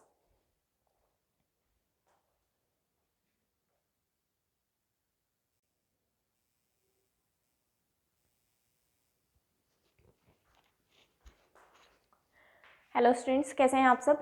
I hope कि आप सब बहुत अच्छे हैं। चलिए, तो हमारा टॉपिक चल रहा था पार्ट ऑफ स्पीच। ये पार्ट ऑफ स्पीच का आपका दूसरा लेक्चर है, ठीक है, दूसरा लेक्चर है। और क्या कहते हैं, इससे पहले आप पहला लेक्चर जरूर देख लीजिएगा, तभी आज की चीज़ें समझ में आएंगी। टाइम को सेव करने के लिए ये चीज़ें मैंने आपको ऑलरेडी लिख के रखी हैं। तो हमने यहाँ तक पढ़ लिया था कि इंग्लिश जो है वो एक लैंग्वेज है। लैंग्वेज हमने किसको कहा, जो भी हम साउंड प्रोड्यूस करते हैं, जो भी हम बात करते हैं, जो भी हमारी साउंड है वो क्या कहलाती है, लैंग्वेज। ठीक है, उसके बाद जो रिटन फॉर्मेशन है, जो साउंड की जो रिटन फॉर्मेशन है उसको हमने क्या बोला था, लेटर बोला था। और कलेक्शन ऑफ लेटर्स को हमने क्या कहा था, वर्ड कहा था। उसके बाद वर्ड के बाद वर्ड से हमारा क्या बनता है, फ्रेज, और वर्ड से ही हमारा क्या बनता है, क्लोज। तो कलेक्शन ऑफ वर्ड्स आपका क्या कहलाता है, फ्रेज एंड क्लोज। इसका थोड़ा सा बेसिक आइडिया मैं कल आपको दे चुकी हूँ कि फ्रेज आप किस कलेक्शन ऑफ वर्ड्स को बोलेंगे जिसके पास ना ही तो अपना सब्जेक्ट होगा और ना ही अपनी वर्ब होगी, वो आपका क्या कहलाएगा, फ्रेज। और क्लोज आपका वो कहलाएगा जिसके पास अपना सब्जेक्ट भी होता है और अपनी वर्ब भी होती है। ठीक है, तो सब्जेक्ट और वर्ब अगर क्लोज के पास दोनों चीजें होती हैं तो उसी को हम सेंटेंस भी कह देते हैं। तो फिर डिफरेंस क्या है क्लोज और सेंटेंस के अंदर, थोड़ी देर में देखेंगे। तो अभी देखिए कि सेंटेंस जो है आपका क्या होता है, सब्जेक्ट प्लस में वर्ब, और कई बुक्स में आपने पढ़ा होगा कि ऑब्जेक्ट, वर्ब के बाद जो भी लिखा जाता है वो ऑब्जेक्ट। ऐसा जरूरी नहीं है कि वर्ब के बाद आप जो भी लिखेंगे वो ऑब्जेक्ट ही होगा। तो अगर मैं बात करूं एक सेंटेंस बनाने के लिए सब्जेक्ट और वर्ब तो हमारे पास होनी ही चाहिए, ये तो कंपल्सरी है, अनिवार्य है। अगर इन दोनों में से अगर हमारे पास एक भी चीज नहीं है तो हमारा सेंटेंस जो है वो नहीं बनेगा। ठीक है, लेकिन अगर ऑब्जेक्ट की हम बात करें तो ऑब्जेक्ट कैसा होता है आपका, ऑप्शनल होता है, कि अगर हमें सेंटेंस का मीनिंग पूरा करने के लिए क्या करना हो, ऑब्जेक्ट की जरूरत है तो हम उसको लिखेंगे, हमें सेंटेंस में उसकी रिक्वायरमेंट होगी। लेकिन अगर हमारे ऑब्जेक्ट के बिना ही हमारा सेंटेंस जो है वो कंप्लीट है तो फिर हम ऑब्जेक्ट को नहीं लिखेंगे, सिंपल सी बात है। ठीक है, तो अब पहले हम ऑब्जेक्ट को जान लेते हैं, देन हम डिफरेंस देखेंगे कि सेंटेंस और क्लोज में जो है वो डिफरेंस क्या होता है। ठीक है, तो ऑब्जेक्ट की अगर हम बात करें तो ऑब्जेक्ट स्टूडेंट्स आपके वो वर्ड्स होते हैं, ऑब्जेक्ट आपके वो वर्ड्स होते हैं या फिर कलेक्शन ऑफ वर्ड्स होते हैं जो हमारे सेंटेंस का जिसके ऊपर काम किया जाता है। ठीक है, जो हमारे सेंटेंस के मीनिंग को कंप्लीट कर भी सकते हैं और ना भी करें। ठीक है, तो ऑब्जेक्ट जो वो होता है जिसके ऊपर काम किया जाता है। फॉर एग्जाम्पल अगर मैं बोलूं Ram invited Sita, Ram invited Sita, I think ये आपने नोट डाउन कर लिया होगा, इसको मैं रब कर देती हूँ। इतने सेंटेंस लिख लीजिए, एग्जाम्पल राम इनवाइटेड सीता।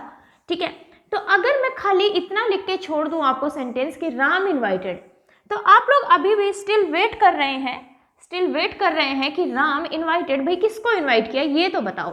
ठीक है, तो दैट मीन्स कि अगर मैं आगे सीता या फिर यहाँ पे मैं कुछ भी ना लिखूं तो हमारे सेंटेंस का जो मीनिंग है वो कंप्लीट नहीं होगा। अगर मैं सीता को ना लिखूं, राम इनवाइटेड, मैंने बोला राम इनवाइटेड, तो आप अभी भी वेट कर रहे हैं, है ना, कि भाई आगे बताएंगे मैम कुछ कि क्या राम इनवाइटेड किसको। तो अगर हम बात करें सीता, तो काम किसके ऊपर किया गया है, किसको इनवाइट किया गया है, सीता को इनवाइट किया गया है। तो सीता को अगर इनवाइट किया गया है तो ये हमारे सेंटेंस का क्या बन जाएगा, ऑब्जेक्ट बन जाएगा। ये हमारे सेंटेंस का क्या बन जाएगा, ऑब्जेक्ट बन जाएगा।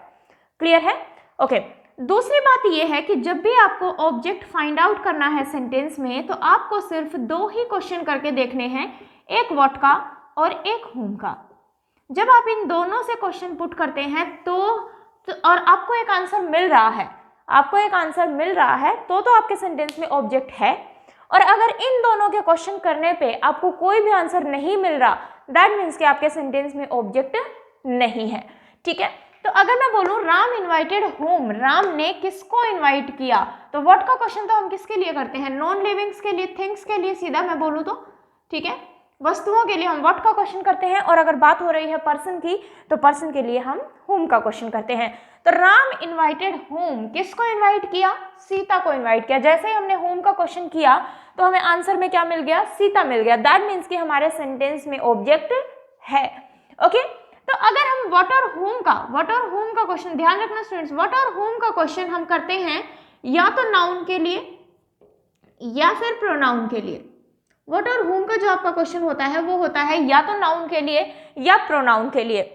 तो अगर हम ऑब्जेक्ट के लिए सिर्फ दो ही क्वेश्चन कर रहे हैं, व्हाट और होम, तो इट मीन्स कि ऑब्जेक्ट जो है वो आपका कौन कौन सा हो सकता है, या तो नाउन हो सकता है या प्रोनाउन हो सकता है। इसके अलावा कोई भी तीसरी चीज आपके सेंटेंस की ऑब्जेक्ट नहीं होगी। ठीक है, तो हमने सब्जेक्ट के लिए भी यही देखा था कि सब्जेक्ट क्या होता है आपका, सिर्फ नाउन और प्रोनाउन हो सकता है, ऐसे ही ऑब्जेक्ट भी सिर्फ और सिर्फ आपका नाउन और प्रोनाउन हो सकता है। इसके अलावा कोई भी और तीसरी चीज आपके ऑब्जेक्ट नहीं बनेगी।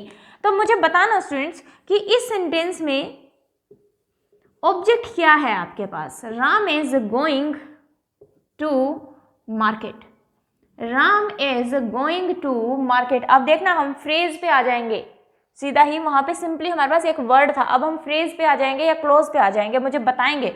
राम हमें पता लग गया ये हमारे सेंटेंस का क्या है, सब्जेक्ट है, ठीक है। इज गोइंग हमें दिख रहा है ये हेल्पिंग वर्ब है, ये मेन वर्ब है, टेंस करेंगे तब जानेंगे, वर्ब पढ़ेंगे तब जानेंगे। अभी सिंपली मैं लिख लेती हूँ कि इज गोइंग हमारा क्या है, वर्ब है।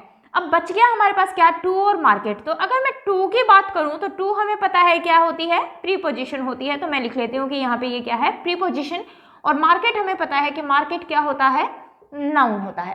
मार्केट क्या होता है, नाउन होता है। इतनी बात क्लियर है सभी को, ठीक है। अब जब हमने इस तरीके से इसको फाइंड आउट कर लिया तो हमारे दिमाग में क्या आता है कि भाई मार्केट तो नाउन है और नाउन तो हमारा ऑब्जेक्ट हो सकता है, जैसा कि हमने ऊपर देखा। लेकिन ऐसा नहीं होता, ठीक है।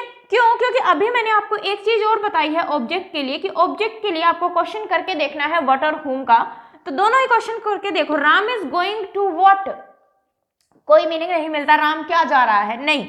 Ram is going to home, Ram किसको जा रहा है, नहीं। किसके लिए जा रहा है, नहीं। तो दैट मीन्स कि मार्केट जो है वो आपके सेंटेंस का ऑब्जेक्ट नहीं है, सेंटेंस का ऑब्जेक्ट नहीं है, ठीक है। तो अब देखें तो यहां से वर्ब का ऑब्जेक्ट भी होता है और वर्ब का सब्जेक्ट भी होता है, ये बात समझ में आई।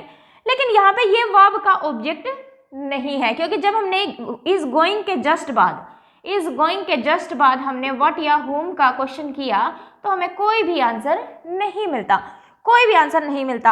लेकिन एक चीज आप हमेशा ध्यान रखना कि प्रीपोजिशन जो है वो हमेशा अपने बाद एक ऑब्जेक्ट लेती है। ये बहुत इंपॉर्टेंट बात है, जब आप प्रीपोजिशन पढ़ेंगे तब भी आपके काम आएगी, पूरी इंग्लिश में ये काम आएगी। प्रीपोजिशन हमेशा अपने बाद क्या लेता है, ऑब्जेक्ट लेता है। और प्रीपोजिशन अगर हमेशा अपने बाद ऑब्जेक्ट लेता है तो दैट मीन्स कि ये जो नाउन है ये किसका ऑब्जेक्ट है, प्रीपोजिशन का ऑब्जेक्ट है, ठीक है। ये किसका ऑब्जेक्ट है, प्रीपोजिशन का ऑब्जेक्ट है। तो अब अगर मैं बात करूं तो हमारे पास फ्रेज क्या बन गया, टू मार्केट, क्योंकि प्रीपोजिशन है एक और एक हमारे पास प्रीपोजिशन का ऑब्जेक्ट है।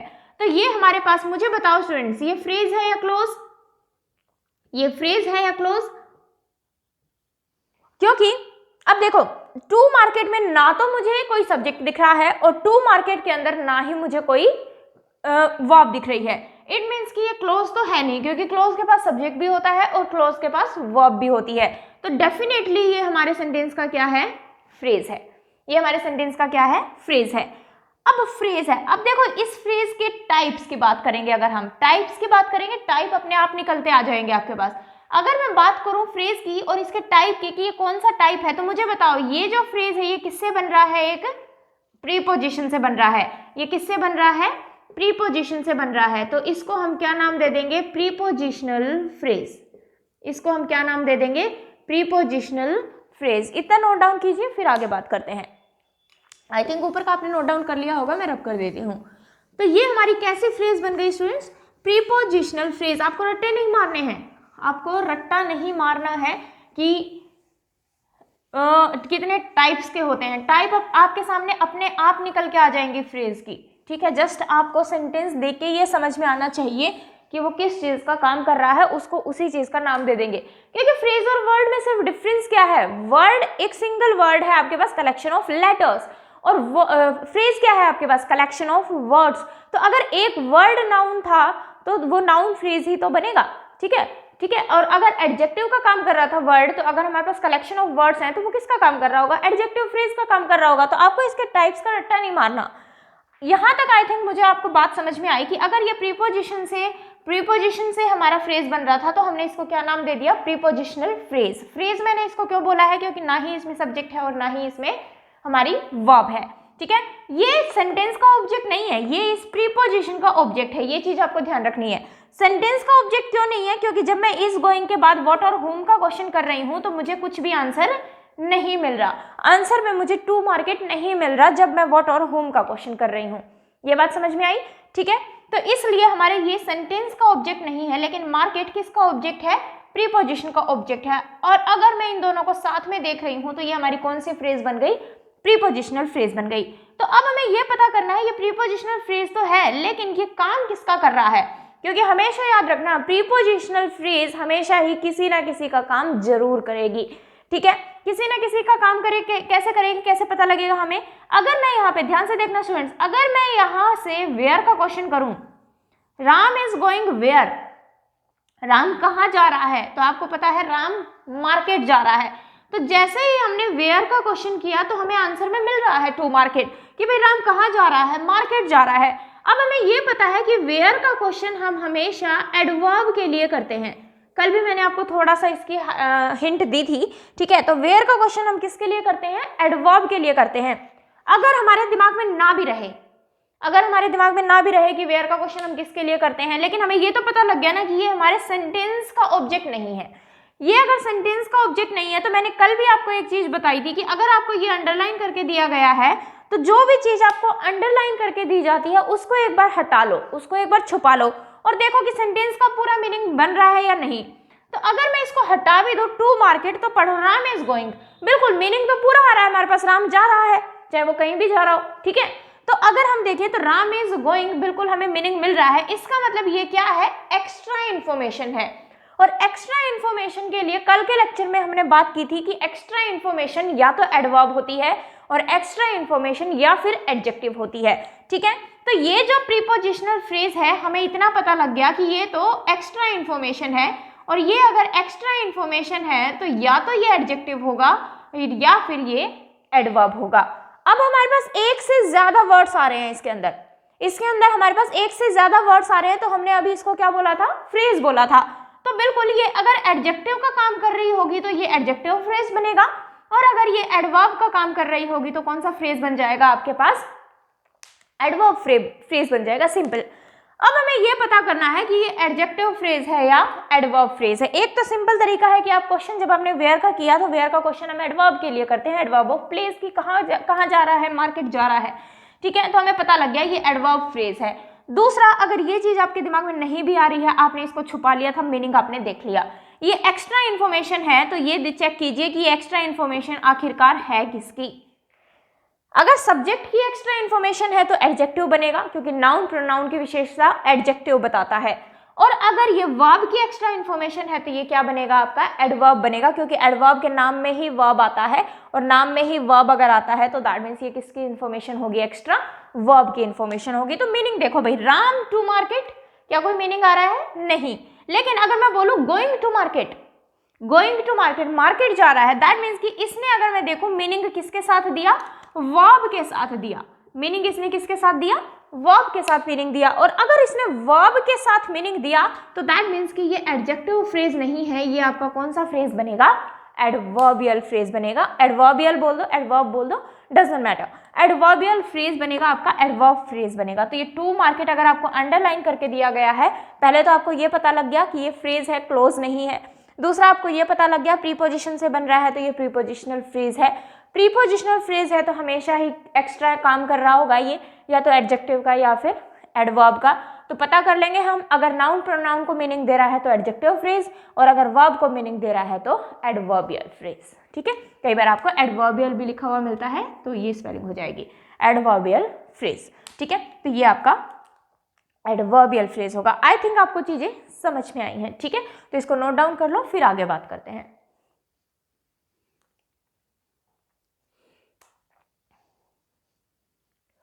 चलिए एक सेंटेंस और लिखती हूं मैं अगर आपके सामने। अगर मैं लिखूं द बर्ड्स, या फिर द मत लिखो, द स्पेसिफिक के लिए आता है, birds fly in the sky, birds fly in the sky, ठीक है।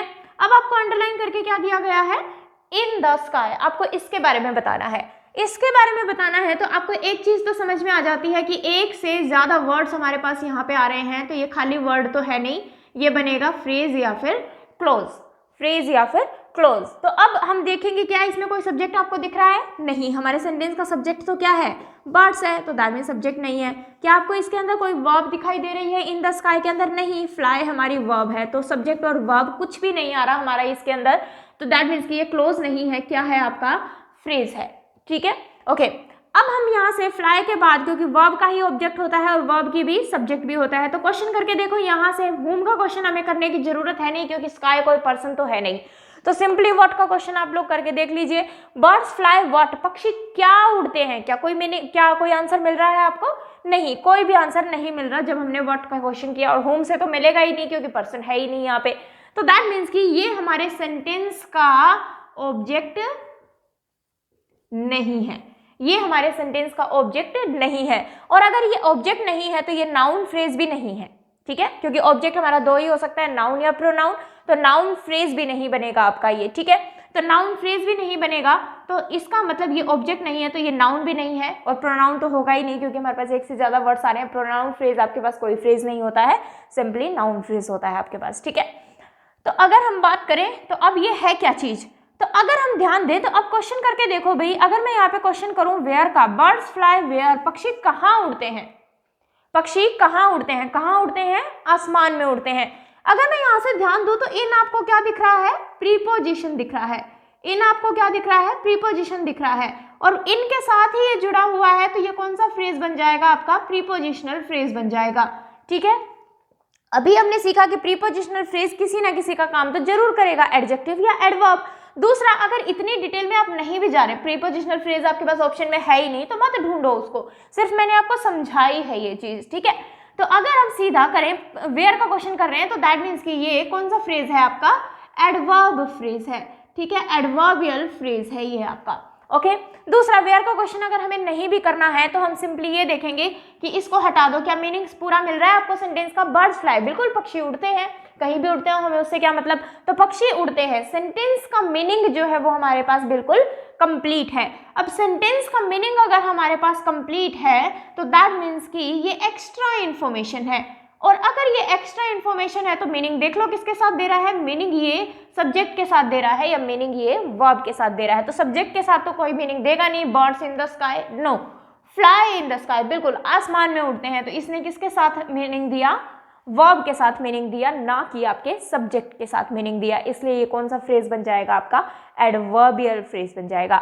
आई थिंक आपको चीजें क्लियर हैं जो मैंने आपको समझाई हैं, इसको नोट डाउन कर लीजिए, फिर आगे बात करते हैं।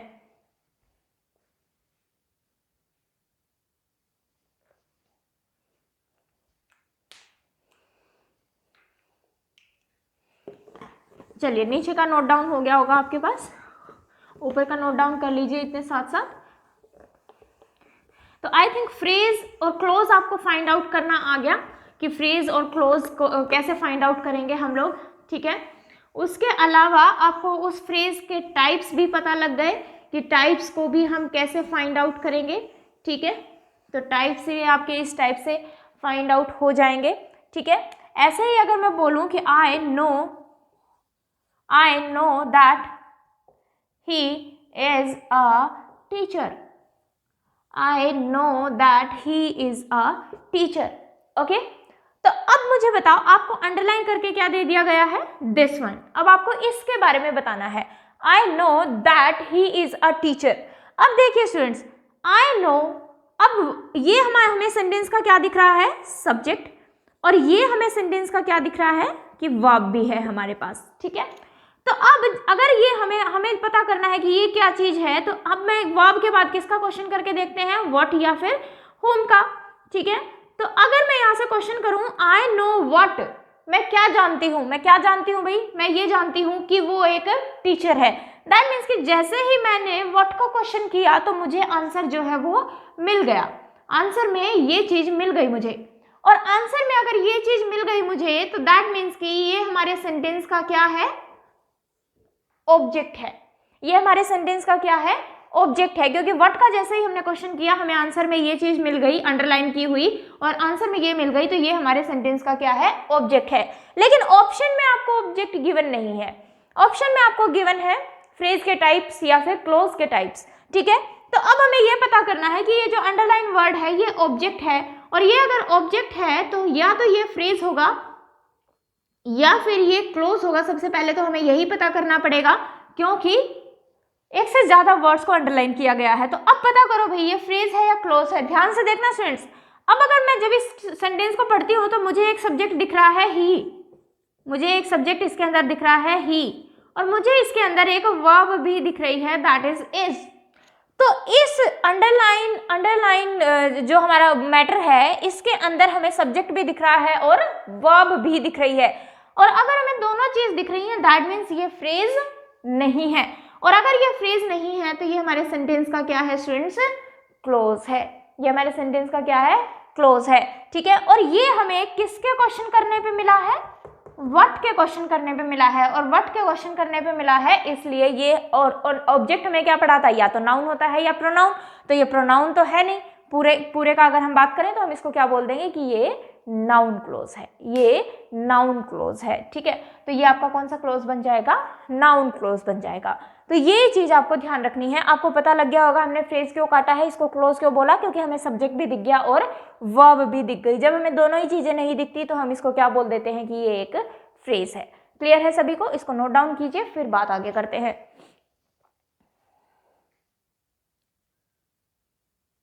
चलिए भाई,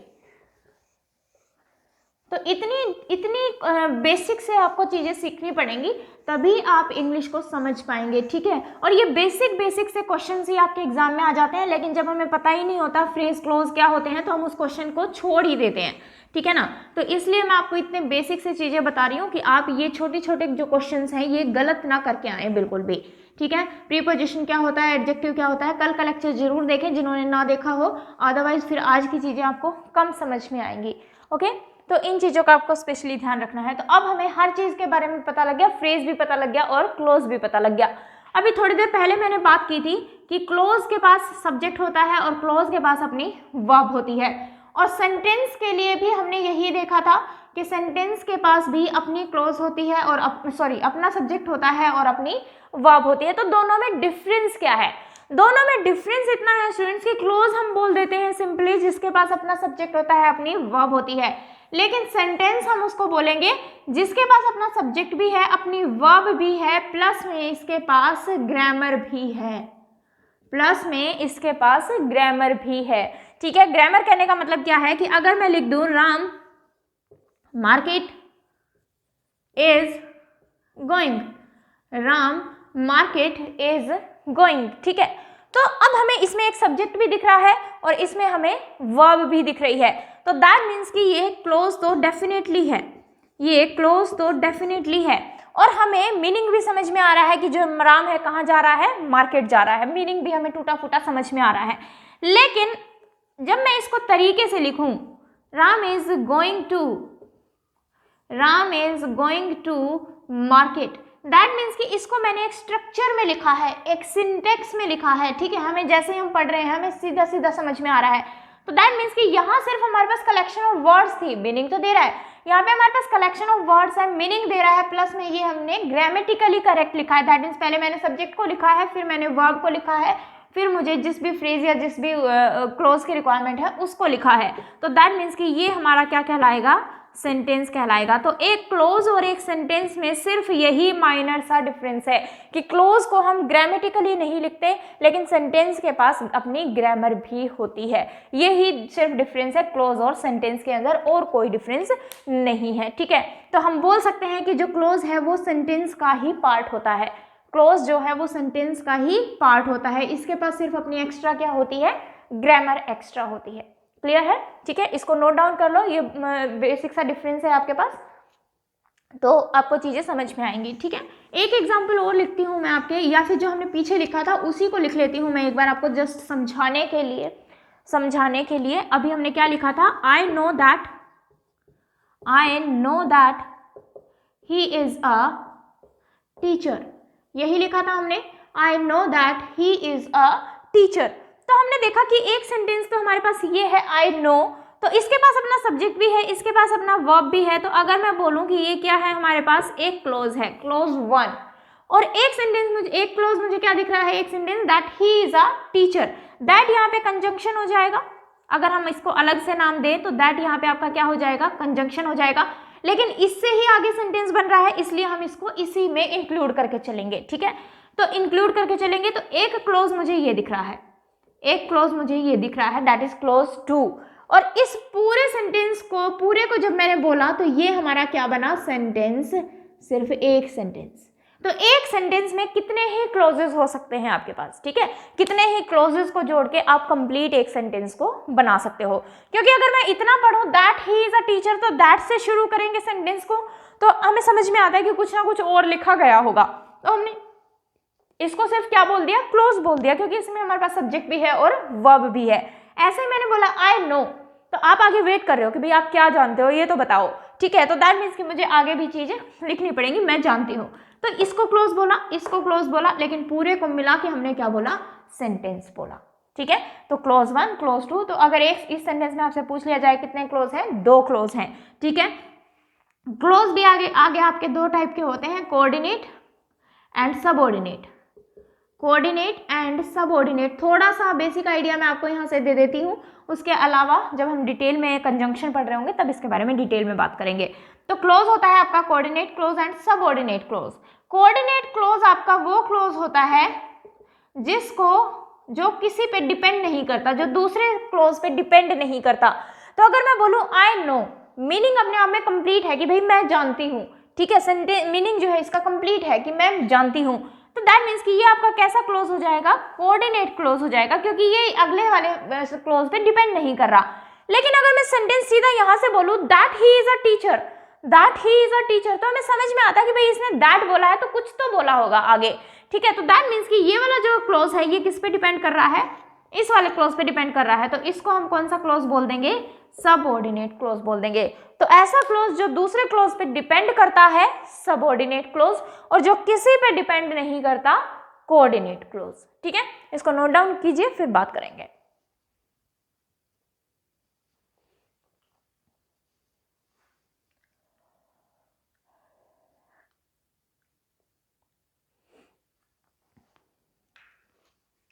चलिए भाई, तो क्लोज और फ्रेज के बारे में हमारी बात हो गई, ठीक है। वर्ड हमने जान लिया क्या होता है, क्लोज कितने टाइप का होता है वो भी जान लिया, फ्रेज कितने टाइप का होता है वो भी जान लिया, ठीक है। याद रखने की आपको ज़रूरत नहीं है, सेंटेंस में उसका यूज़ देखो, उसके अकॉर्डिंग हम फाइंड आउट करके बता देंगे कि ये किस टाइप का फ्रेज है या किस टाइप का क्लोज है, ठीक है। उसके अलावा अब हम कुछ सेंटेंसेस लिखते हैं और आपको वीडियो पॉज करके पहले उनको फाइंड आउट करना है कि जो हम लिख रहे हैं वो किस टाइप का, आपका जो भी अंडरलाइन वर्ड है वो अगर खाली वर्ड है तो वो उसकी पार्ट ऑफ स्पीच क्या है, और अगर एक से ज़्यादा वर्ड्स को अंडरलाइन किया गया है तो उसकी पार्ट ऑफ स्पीच क्या है। तो लिखिए सबसे पहला सेंटेंस,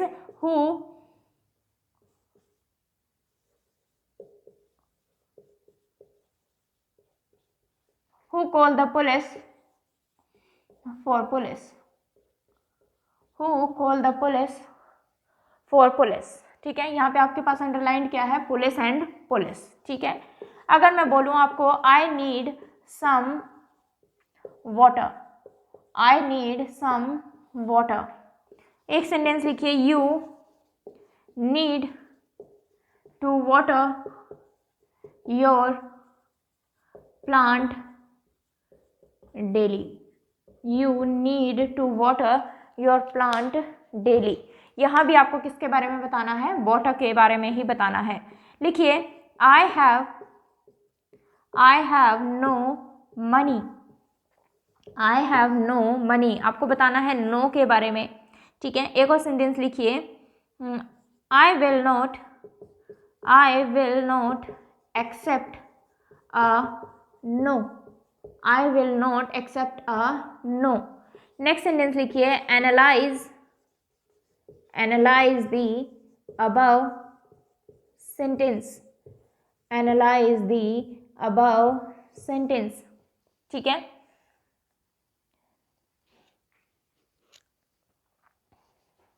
एक सेंटेंस में यहां लिख देती हूं, blessings come from above, blessings come from above. Next लिखिए, यू हैव ओनली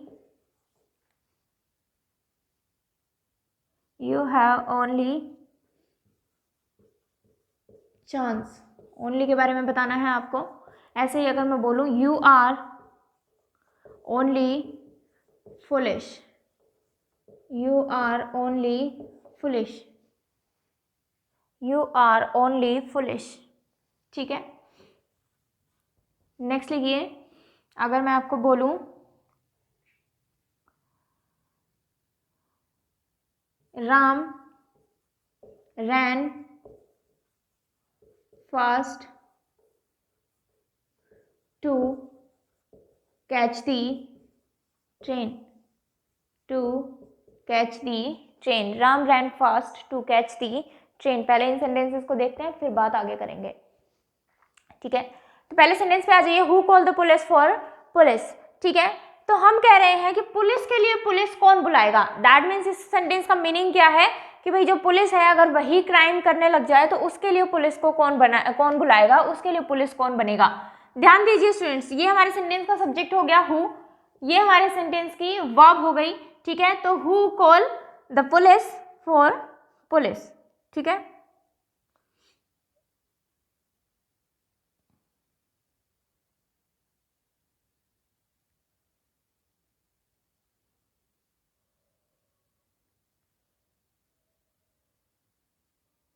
तो चलिए देखिए, अगर हम बात करें हु कॉल हुम, किसको बुलाना है, पुलिस को बुलाना है, ठीक है। किसके लिए बुलाना है, पुलिस के लिए ही बुलाना है। तो दोनों के लिए हमें किसका क्वेश्चन करना पड़ रहा है स्टूडेंट्स, हुम का क्वेश्चन करना पड़ रहा है। दैट मीन्स कि ये भी हमारे सेंटेंस का क्या है, ऑब्जेक्ट, और ये भी हमारे सेंटेंस का क्या है, ऑब्जेक्ट है। दोनों ही हमारे सेंटेंस के क्या हो जाएंगे, ऑब्जेक्ट हो जाएंगे। और अगर ये हमारे सेंटेंस के ऑब्जेक्ट हैं तो दैट मीन्स दोनों ही क्या होंगे, नाउन होंगे। प्रोनाउन तो ये है नहीं, क्योंकि पुलिस को हम किसी से रिप्लेस तो कर नहीं रहे हैं, इसलिए दोनों ही आपके सेंटेंस के क्या बन जाएंगे, ऑब्जेक्ट बन जाएंगे। नेक्स्ट देखिए, आई नीड सम वाटर, किसको अंडरलाइन किया गया है, वाटर को अंडरलाइन किया गया है। तो अगर मैं क्वेश्चन करूं आई नीड व्हाट, मुझे क्या चाहिए, मुझे क्या चाहिए, I need what, some water. That means कि यहाँ पे भी मैंने व्हाट का क्वेश्चन किया और मुझे आंसर मिल गया, तो व्हाट का क्वेश्चन कर लिया, तो ये हमारे सेंटेंस का क्या है, ऑब्जेक्ट है। और ऑब्जेक्ट या तो नाउन होता है या प्रोनाउन। तो वाटर हमें पता है किसी भी चीज का नाम है, और किसी भी चीज का नाम है तो ये हमारा क्या कहलाएगा, नाउन कहलाएगा। अगर मान लो सम को अंडरलाइन किया जाता कि आपको सम की पार्ट ऑफ स्पीच बतानी थी, तो क्या बताते। अगर मैं सम को हटा भी दूं तो सेंटेंस को पढ़िए, आई नीड वाटर, सेंटेंस का मीनिंग कंप्लीट है। और सेंटेंस का मीनिंग अगर कंप्लीट है तो ये एक्स्ट्रा इन्फॉर्मेशन है, और ये अगर एक्स्ट्रा इन्फॉर्मेशन है तो या तो ये एडजेक्टिव होगा या ये एडवर्ब होगा। सिंपली मीनिंग देखो, मीनिंग किसके साथ दे रहा है, सम वाटर, वाटर के साथ कुछ पानी चाहिए, ठीक है। तो दैट मीन्स कि इसने कुछ, सम ने किसके साथ मीनिंग दिया, नाउन के साथ मीनिंग दिया, और नाउन के साथ मीनिंग दिया तो ये क्या है आपका, एडजेक्टिव है। ये क्या है, एडजेक्टिव है। Next, you need to water your plant daily, आपको अपने प्लांट को डेली पानी देना चाहिए। अब पानी देना क्या होगा, एक एक्शन होगा, और एक एक्शन होगा अगर पानी देना, तो दैट मीन्स कि ये यहाँ पे किसका काम कर रहा है स्टूडेंट्स, वर्ब का काम कर रहा है। मॉडल्स में सिखाऊंगी, यहाँ पे ये एक मॉडल है और मॉडल के बाद वर्ब की फर्स्ट फॉर्म ही आती है, ठीक है। या फिर यहाँ पे टू इन्फिनेटिव का ये केस है, ओके। ये मेन वर्ब तो यही हो जाएगी आपकी। इसको चलो हम मॉडल्स में ही करेंगे, अभी सिर्फ इतना ध्यान दो, पानी देना एक एक्शन होता है, इसलिए हमने इसको वर्ब बोल दिया। नेक्स्ट देखिए, आई हैव नो मनी, मेरे पास मनी नहीं है। तो अब देखो, अगर मैं नो को हटा भी दूं तो भी तो मेरा सेंटेंस कंप्लीट है ना, आई हैव मनी, ओके। तो दैट मीन्स कि ये एक्स्ट्रा इन्फॉर्मेशन है, एक्स्ट्रा इन्फॉर्मेशन है। तो देख लो मीनिंग किसके साथ दे रहा है, मीनिंग मनी के साथ दे रहा है। मनी एक नाउन है, तो नो आपका क्या बन जाएगा, एडजेक्टिव बन जाएगा। नो आपका क्या बन जाएगा, एडजेक्टिव बन जाएगा। नेक्स्ट देखिए, I will not accept a no, मैं ना स्वीकार नहीं करूंगी। तो मैं क्या स्वीकार नहीं करूंगी, आंसर क्या मिला आपको, नो।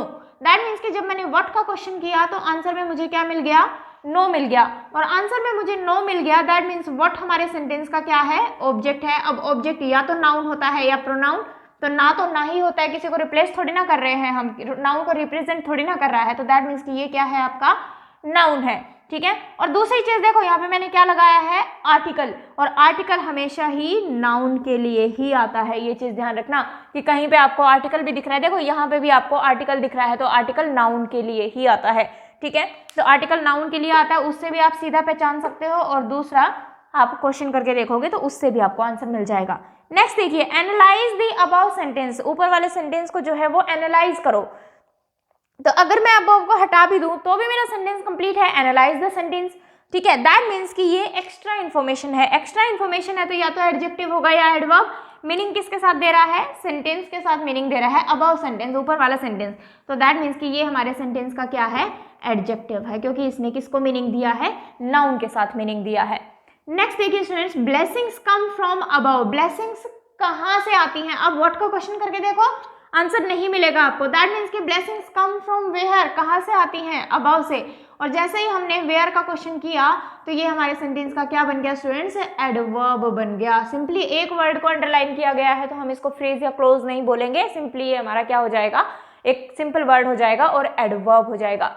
ठीक है, वेयर का क्वेश्चन ना भी करो, मीनिंग देखो किसके साथ दे रहा है, ब्लेसिंग्स के साथ मीनिंग देगा या कम के साथ मीनिंग देगा, कम के साथ मीनिंग देगा, कम फ्रॉम अबव, ऊपर से आती हैं, तो इसने इसको मीनिंग दिया, वर्ब के साथ मीनिंग दिया, और वर्ब के साथ अगर मीनिंग दिया है तो ये हमारे सेंटेंस का एडवर्ब कहलाएगा।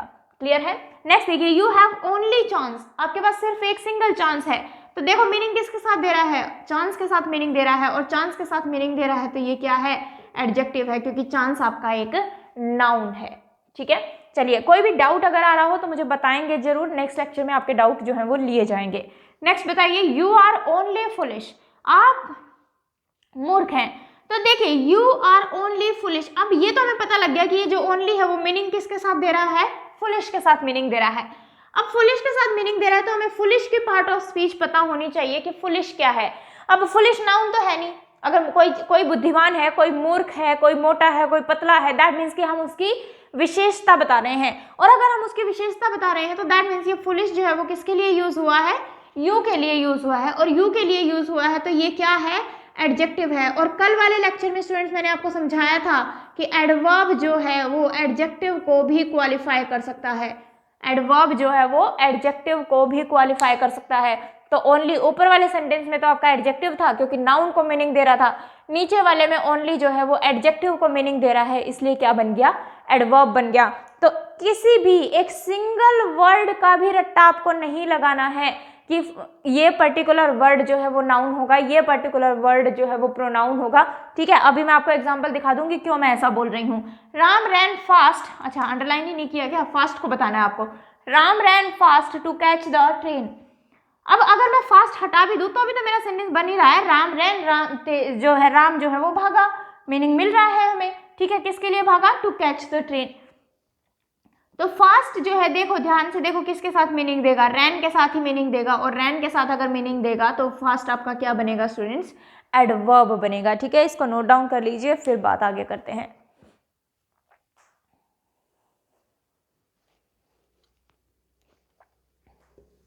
ठीक है, तो इतनी डिटेल में आपको चीजें जो है वो पता होनी चाहिए।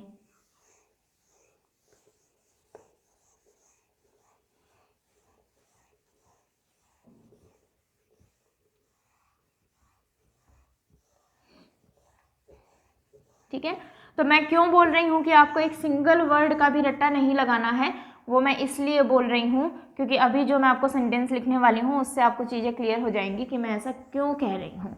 ठीक है, आई थिंक इतना आपने नोट डाउन कर लिया है, इसको मैं रब कर देती हूँ।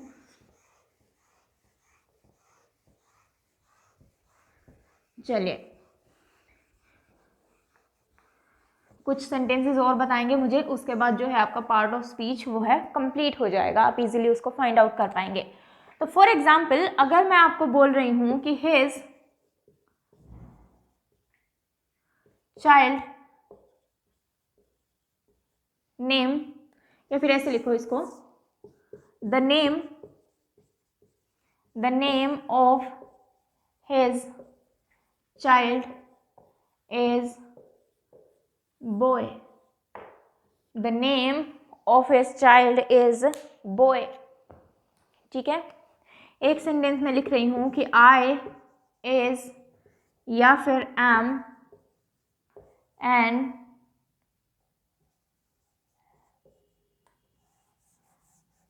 a letter, I is am a letter।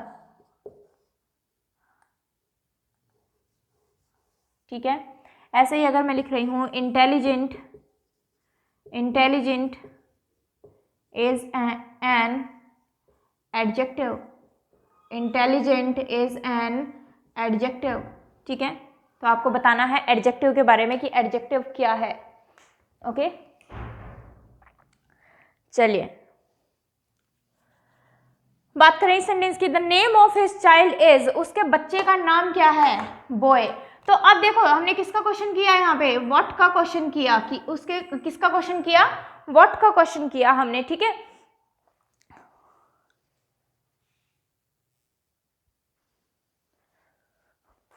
चलिए, तो व्हाट का क्वेश्चन अगर हमने किया तो दैट मीन्स कि हमें आंसर क्या मिल गया, उसके बच्चे का क्या नाम है, बॉय। तो उसके बच्चे का नाम अगर बॉय है तो दैट मीन्स कि ये नाउन है या फिर प्रोनाउन है। तो ये हमारे सेंटेंस का क्या बनेगा, नाउन बनेगा, ना कि प्रोनाउन बनेगा, ठीक है।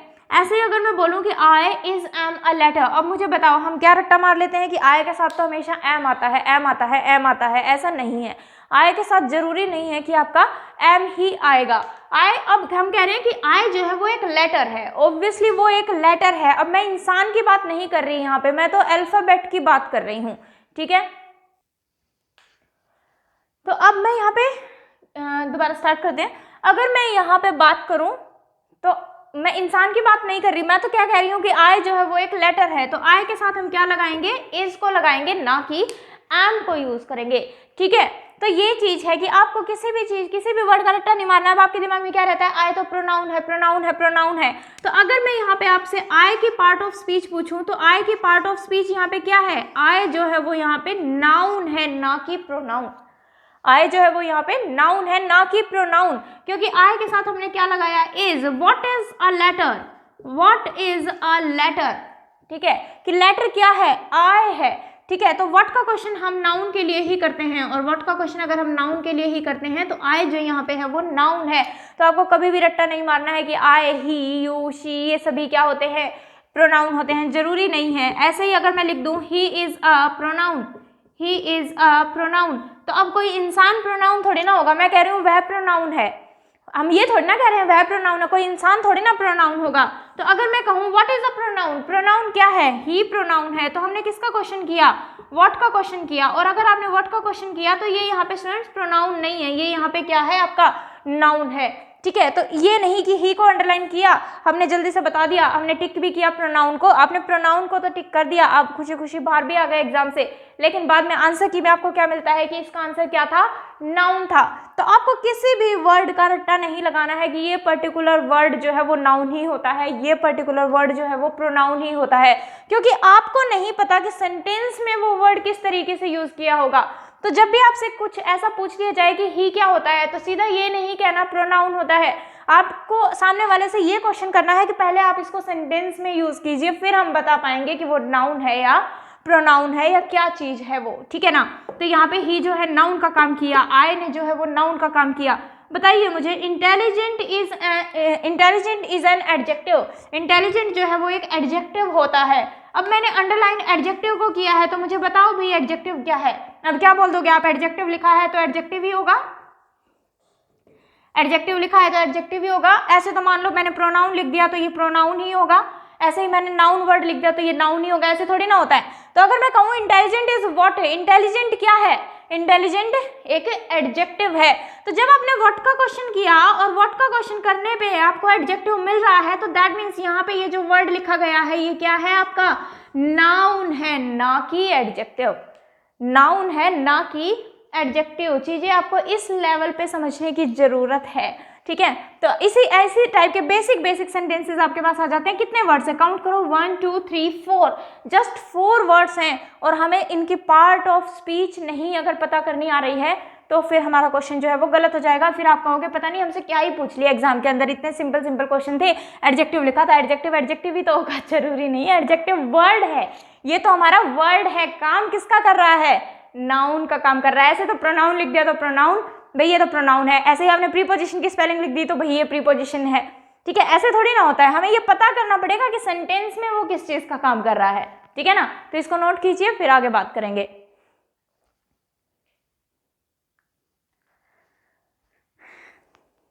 आई थिंक अब आपको चीजें क्लियर हैं, ठीक है। तो अब थोड़ा सा वोकैब पोर्शन को देख लेते हैं, जो हमने कल के लेक्चर में किया था उसको ही आगे कंप्लीट करते हैं, गैमी से रिलेटेड वर्ड्स जो हम कर रहे थे, ठीक है। तो फ्रेज और क्लोज की मैं अगले लेक्चर में आपको थोड़ी सी और प्रैक्टिस करा दूंगी, क्योंकि आज हमारे वर्ड के ही जो हैं ये कंप्लीट हो पाए हैं एग्जाम्पल्स। तो थोड़ी सी प्रैक्टिस करके हम फ्रेज और क्लोज की नेक्स्ट लेक्चर में देन हम नया टॉपिक वहाँ पे स्टार्ट करेंगे, ठीक है। चलिए, तो अगर हम बात करें अब थोड़ी सी वोकैब पोर्शन की, और वोकैब पोर्शन में हमने स्टार्ट किए थे वन वर्ड सब्सटीट्यूशन और वन वर्ड सब्सटीट्यूशन हम कर रहे थे रिलेटेड टू गैमी। गैमी को हमने जाना था कि गैमी एक रूट वर्ड है, गैमी एक रूट वर्ड है और इसका मीनिंग क्या था, रिलेटेड टू मैरिज। इतना हम पढ़ चुके थे, ठीक है। हमने कौन कौन से वर्ड्स कर लिए थे वो सारे आप पिछले लेक्चर में देख लेंगे, जो जो हमने कर लिए थे। उससे आगे लिखने जा रही हूं मैं। नेक्स्ट वर्ड लिखेंगे एंडोगैमी। एंडोगैमी, अब देखो एंडो को आप याद रखेंगे इनसाइड से। एंडो को आप किससे याद रखेंगे, इनसाइड से याद रखेंगे। इनसाइड का क्या मतलब होता है, अंदर। इनसाइड का क्या मतलब होता है, अंदर। अब अंदर, और गैमी का मतलब क्या है आपके पास, मैरिज। गैमी का मतलब क्या है, मैरिज। तो मैरिज क्या अंदर की गई होगी, रूम में की गई होगी, नहीं। इसका मीनिंग हमारे पास ये नहीं निकल के आ रहा कि रूम में मैरिज की गई होगी। इसका मतलब क्या है, लिखेंगे marriage in a, marriage in a specific group religion, specific group religion या फिर society, specific group religion society या फिर कास्ट, ठीक है। इनमें से कोई भी वर्ड आपके पास आ रहा हो तो उसको हम लिख देंगे। तो एंडोगैमी आपके पास क्या होता है, marriage in a specific group religion society cast. अपने ही धर्म के अंदर, अपने ही समाज के अंदर, अपनी ही जाति के अंदर शादी करना क्या कहलाता है, एंडोगैमी कहलाता है। इसका अपोजिट क्या हो जाएगा आपके पास, एक्सोगैमी। इसका अपोजिट क्या हो जाएगा, एक्सोगैमी। अब एक्सो को आप याद रखेंगे एग्जिट से, एक्सो को हम लोग याद रखेंगे एग्जिट से, ठीक है। तो एग्जिट, एग्जिट मतलब बाहर। तो लिखेंगे marriage out of a group society religion, group society religion या फिर कास्ट, रिलीजन या फिर कास्ट। अपने धर्म से बाहर शादी करना, अपनी जाति से बाहर शादी करना, ठीक है, अपने समाज से बाहर शादी करना कहलाता है आपका एक्सोगैमी, जिसको हम इंटरकास्ट भी कह देते हैं। धर्म से बाहर शादी की गई है तो इंटर रिलीजन भी कह दिया जाता है, तो वही चीज है ये एक्सोगैमी। नेक्स्ट वर्ड लिखेंगे हाइपोगैमी। Hypogamy, hypogamy. और एक वर्ड होता है आपके पास हाइपरगैमी, एक वर्ड होता है आपके पास हाइपरगैमी, ठीक है। ये दोनों ही वर्ड्स को लिखेंगे, एक होता है हाइपोगैमी और एक होता है हाइपरगैमी। अब देखो हाइपरगैमी, हाइपरगैमी मीन्स देखो किसी को अगर गुस्सा आ रहा होता है तो हम क्या कहते हैं कि ज़्यादा हाइपर मत हो, है ना। किसी को अगर गुस्सा आ रहा होता है तो हम बोलते हैं ज़्यादा हाइपर मत हो। दैट मीन्स कि ऊंची, उसका पारा जो है वो चढ़ रहा होता है, ऊंचा, ठीक है। तो हाइपर का अपोजिट क्या हो जाएगा, हाइपर। हाइपर का अपोजिट क्या हो जाएगा, हाइपो। तो लिखिए marriage in a lower group caste society या फिर रिलीजन। यही चारों वर्ड्स आपको आगे लिखने हैं। Marriage in a lower group society religion या फिर कास्ट, अपनी जाति से नीची जाति में, अपने समाज से नीचे समाज में, अपने धर्म से नीचे धर्म में शादी करना क्या कहलाता है आपका, हाइपोगैमी। अब हाइपर क्या होता है, ऊंचा, पारा चढ़ना, ऊंचा। तो दैट मीन्स कि मैरिज इन एन, ये ध्यान रखना, मैरिज इन एन इक्वल और अपर, मैरिज इन एन इक्वल और अपर ग्रुप सोसाइटी रिलीजन या फिर कास्ट। अपने धर्म के इक्वल धर्म में, अपने समाज के इक्वल समाज में, अपनी जाति के इक्वल जाति में शादी करना या उससे ऊपर शादी करना आपका क्या कहलाता है, हाइपरगैमी कहलाता है, ठीक है। मुझे ध्यान नहीं है कि कल मैंने आपको ये वर्ड कराया था या नहीं। अगर कराया था तो ठीक है, बहुत अच्छी बात है, अदरवाइज लिख लेंगे नियोगैमिस्ट। नियो हमेशा होता है रिलेटेड टू न्यू, नए से संबंधित, और नए से संबंधित it means one who is newly married, one who is newly married, जिसकी नई नई शादी हुई हो उसे कहा जाता है नियोगैमिस्ट, ठीक है। तो गैमी से रिलेटेड आपको ये वर्ड्स जो हैं वो ध्यान में रखने हैं। आपके एग्जाम में इनमें से कोई भी वर्ड आपसे जो है वो पूछ लिया जाता है, ठीक है। मैं ये नहीं कहती कि इसके अलावा अगर आपको कोई और वर्ड्स मिल रहे हैं, आप कहीं से भी पढ़ रहे हो, कोई और वर्ड्स आपको मिल रहे हैं, तो वो आप याद ना करें, क्योंकि वो कैब आपकी ऐसी चीज़ है कि आप उसको कितना भी पढ़ सकते हैं, ठीक है। अपनी जो डिक्शनरी है उसमें कितने भी वर्ड्स को आप ऐड कर सकते हो, ठीक है ना। तो ऐसा नहीं है, ये मैंने आपको वो मोस्ट इंपॉर्टेंट वर्ड्स कराए हैं जो आपके एग्जाम में रिपीटेडली पूछे जाते हैं, ठीक है। तो आपको इतने वर्ड्स तो गैमी से रिलेटेड याद करने ही हैं। इसके अलावा अगर आप कोई भी बुक फॉलो कर रहे हैं, कहीं से भी आपको कोई मैटर मिल रहा है, अगर आप इससे एक्स्ट्रा भी पढ़ रहे हैं तो उसमें कोई दिक्कत है नहीं, ठीक है ना। तो इनको आपको ध्यान रखना है। तो आज का लेक्चर मैं यहीं पे ख़त्म कर रही हूँ। रिवाइज जरूर करते रहें स्टूडेंट्स, ये बात मैं आपको बार बार बोलती हूँ, ठीक है। तो आज का लेक्चर हम यहीं पे ख़त्म करते हैं, बाकी का हम कल कंटिन्यू करेंगे। Thank you class.